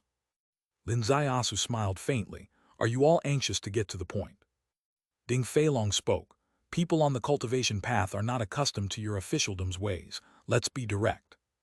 Very well, Lin Ziasu said. Since you all prefer directness, then I will be forthright. This time, my reason for going to Jiangnan ostensibly is to clear the accumulated cases of the Ministry of Justice. However, this is merely a small goal. What I truly aim for is far from simple. Apart from clearing the cases, I also want to seek justice for the millions of Jiangnan citizens. Mr. Su is certainly frank enough, Sun Chang has said. May I ask what kind of justice you seek, sir? Lin Ziasu raised his hand lightly, extending 3 fingers. First, I want each sect to cross-reference the list of cases from the Ministry of Justice and voluntarily send their offending disciples to Ning City with a deadline of 3 days. As soon as these words were spoken, a cold snort came from the first seat on the left. This person was precisely Giant Kingshan. Lin Ziasu seemed to have not heard it, extending a second finger. Second, all properties illegally seized by the sects from the common folk must be returned to their original owners. If the original owners can't be found, these properties should be handed over to the local government. Haha, from the first chair on the left, Giant Kingshan laughed aloud. Fellow sect masters, do you still have any illusions? This mere child wants your millennia-old foundations. The sect masters all stirred in agitation.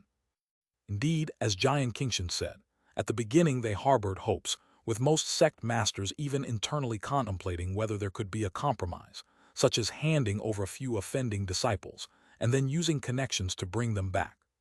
Chapter 786, Chapter 678, Destroying Another Sect to Shake Huju's Cultivation Path, Part 3.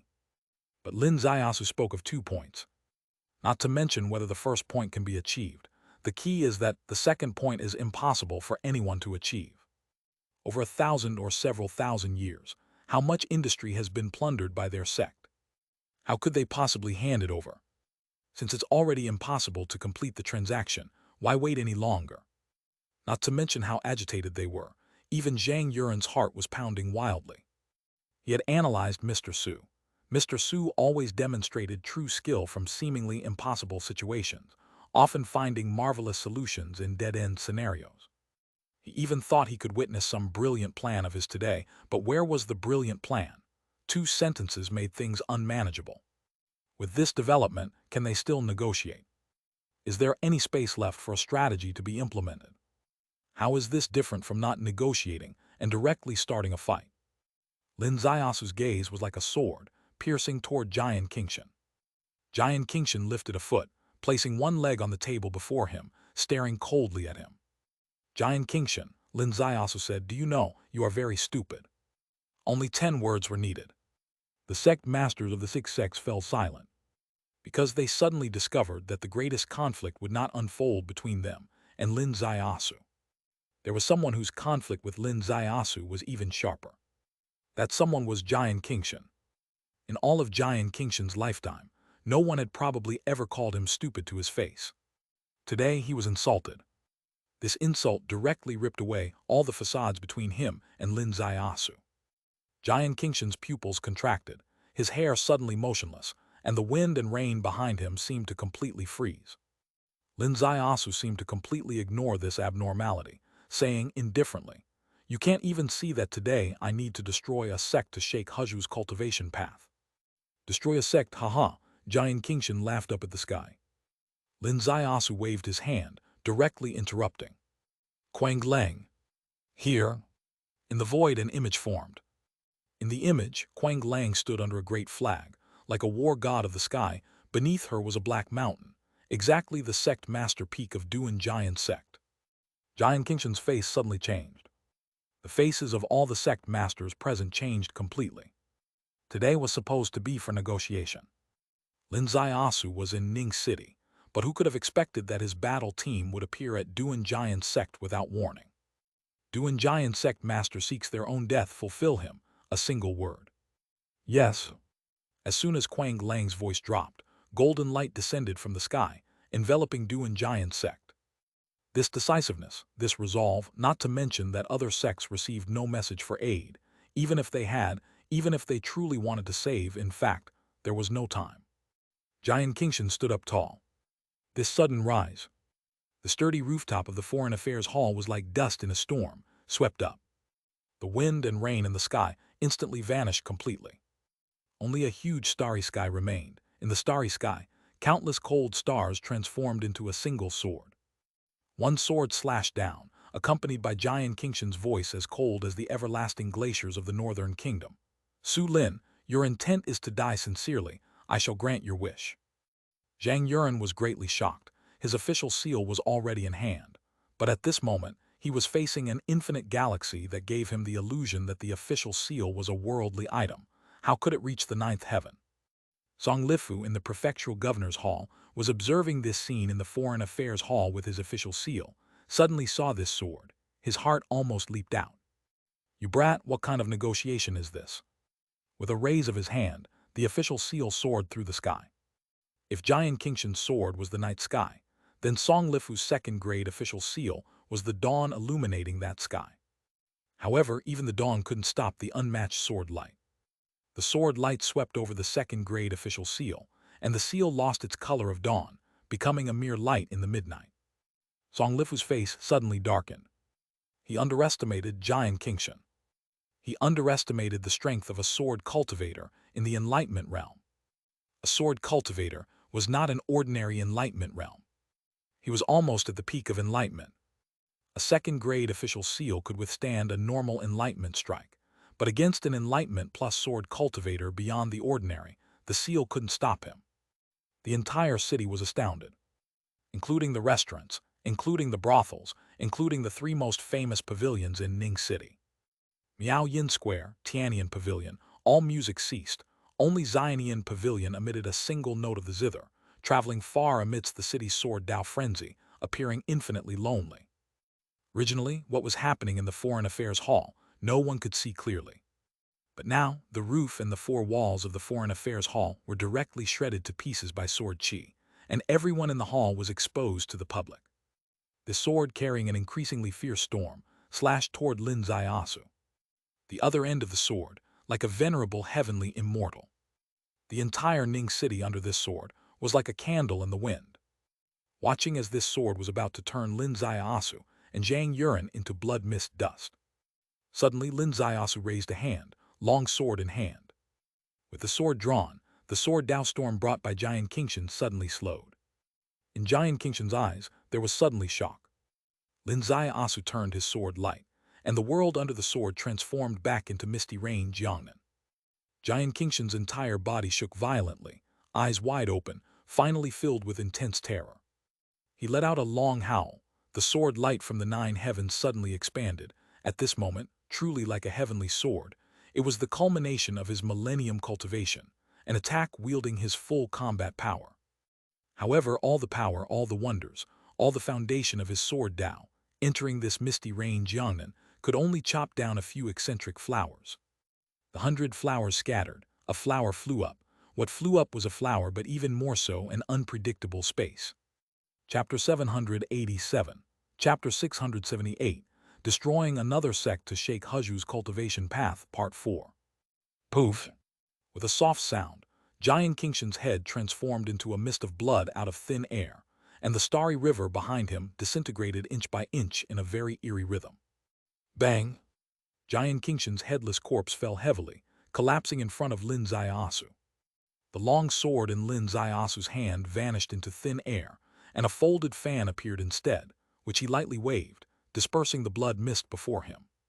The entire city was in dead silence. The solitary and desolate zither sound emanating from Xianian Pavilion also came to an abrupt stop. Beside the zither, a woman in white suddenly lifted her gaze, for the first time looking directly at that direction. The maid beside her formed her mouth into an O shape. On the moon lake in a painting boat, there were also two women, suddenly revealed to be Princess Shansheng and her palace maid. Princess Shansheng's expression changed. Princess, he can confront and kill the enlightenment. Princess Shansheng took a deep breath. It's more than just confronting and killing the enlightenment. He killed the enlightenment head-on with one sword. Furthermore, he killed this enlightenment, who was essentially at the peak of the enlightenment realm. On the day at his emperor-bestowed Su mansion, she had clashed with him once. In Princess Shansheng's eyes, that encounter could hardly be called a formal duel because she just wanted to slap him, not kill him on the first meeting. When heavenly battle technique was initiated, the seventh royal brother stopped her, preventing a formal clash. At the time, she thought this boy was really fortunate. And now, in front of the entire city, he slew Giant Kingshin with one sword. To her, Giant Kingshin might not be some exceptional figure, but if she were to kill him herself, she certainly couldn't do it in one strike. So, did this felon's methods really rely solely on the power manipulations of the emperor? His true combat power is unquestioningly not beneath hers. She is a genuine heavenly pride. She is the ninth saintess of heavenly capital. Among tens of thousands of talents in heavenly capital, she is at the pinnacle of the pyramid. How could this damned thief be possible? Your Highness, it seems the second saintess is also shocked. Her heavenly fragrance zither was momentarily silent just now, said the maid. Princess Shensheng cast her gaze towards Xianian Pavilion. From this angle, the second saintess indeed seemed shocked because she had never before seen the second saintess in such a state of disharmony. Yet now, standing beside the heavenly fragrance zither, the feeling she gave was as if she was very far from the zither. This was an expression of the mind, wandering beyond worldly matters. Holy daughter, the maid beside the white-clad figure finally closed her mouth. No one ever said his sword Dao could be this terrifying.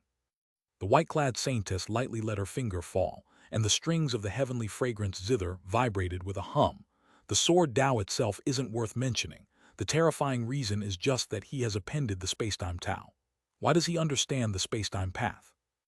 This voice was calm, and with the sound of calmness, it signaled that her mind had returned from wandering beyond worldly matters. Spacetime path. He's from the ancient sect. How could someone from the ancient sect have anything to do with the spacetime path? Asked the maid. Indeed, people from the ancient sect theoretically have nothing to do with the spacetime path. The saintess pondered for a while, then smiled softly. But it doesn't matter, even if he has both the ancient sect and spacetime path background, in front of my heavenly capital, he still cannot control the rise and fall. Exactly, the maid said. No matter who it is, anyone wishing to take down Hanyu Palace must first pass the saintess's gate. How could anyone defile my heavenly capital's saintess's homeland? If Lin Zaiasu heard this conversation, he'd know how many people his going to Jiangnan had stirred. For example, this heavenly capital's second saintess. She was born in Hanyu Valley. Her parents, brothers, and sisters are all in Hanyu Valley. Lin Zaiasu's journey to Jiangnan is to face all the sects in Jiangnan. Hanyu Valley is one of them. Hanyu Valley itself is a Tao sect, and it has an even more terrifying backer, which is Heavenly Capital. In Heavenly Capital, it's the second saintess of Hanyu Valley's hometown. Doesn't that make a connection? Heavenly Capital, the leader of the three sects. With Kang Yuan absent, it reigns supreme. This woman is esteemed as the second saintess among the 12 saintesses of Heavenly Capital. Her status and position are remarkable. She specifically rushed home just to wait for Lin Zaiasu. Today's first meeting in Ning City, Lin Zaiasu gave her an immensely huge shock. That's because while outsiders see the spectacle, insiders see the doorway, and what she saw was the space-time law contained within Lin Zaiasu's sword. Heavenly Capital, leader of the three sects. Space-time path, leader of the six paths. Heavenly Capital doesn't claim to fear the space-time path. No, in fact, Heavenly capital stands above the spacetime path. But when facing the spacetime path, no one can really remain completely unruffled.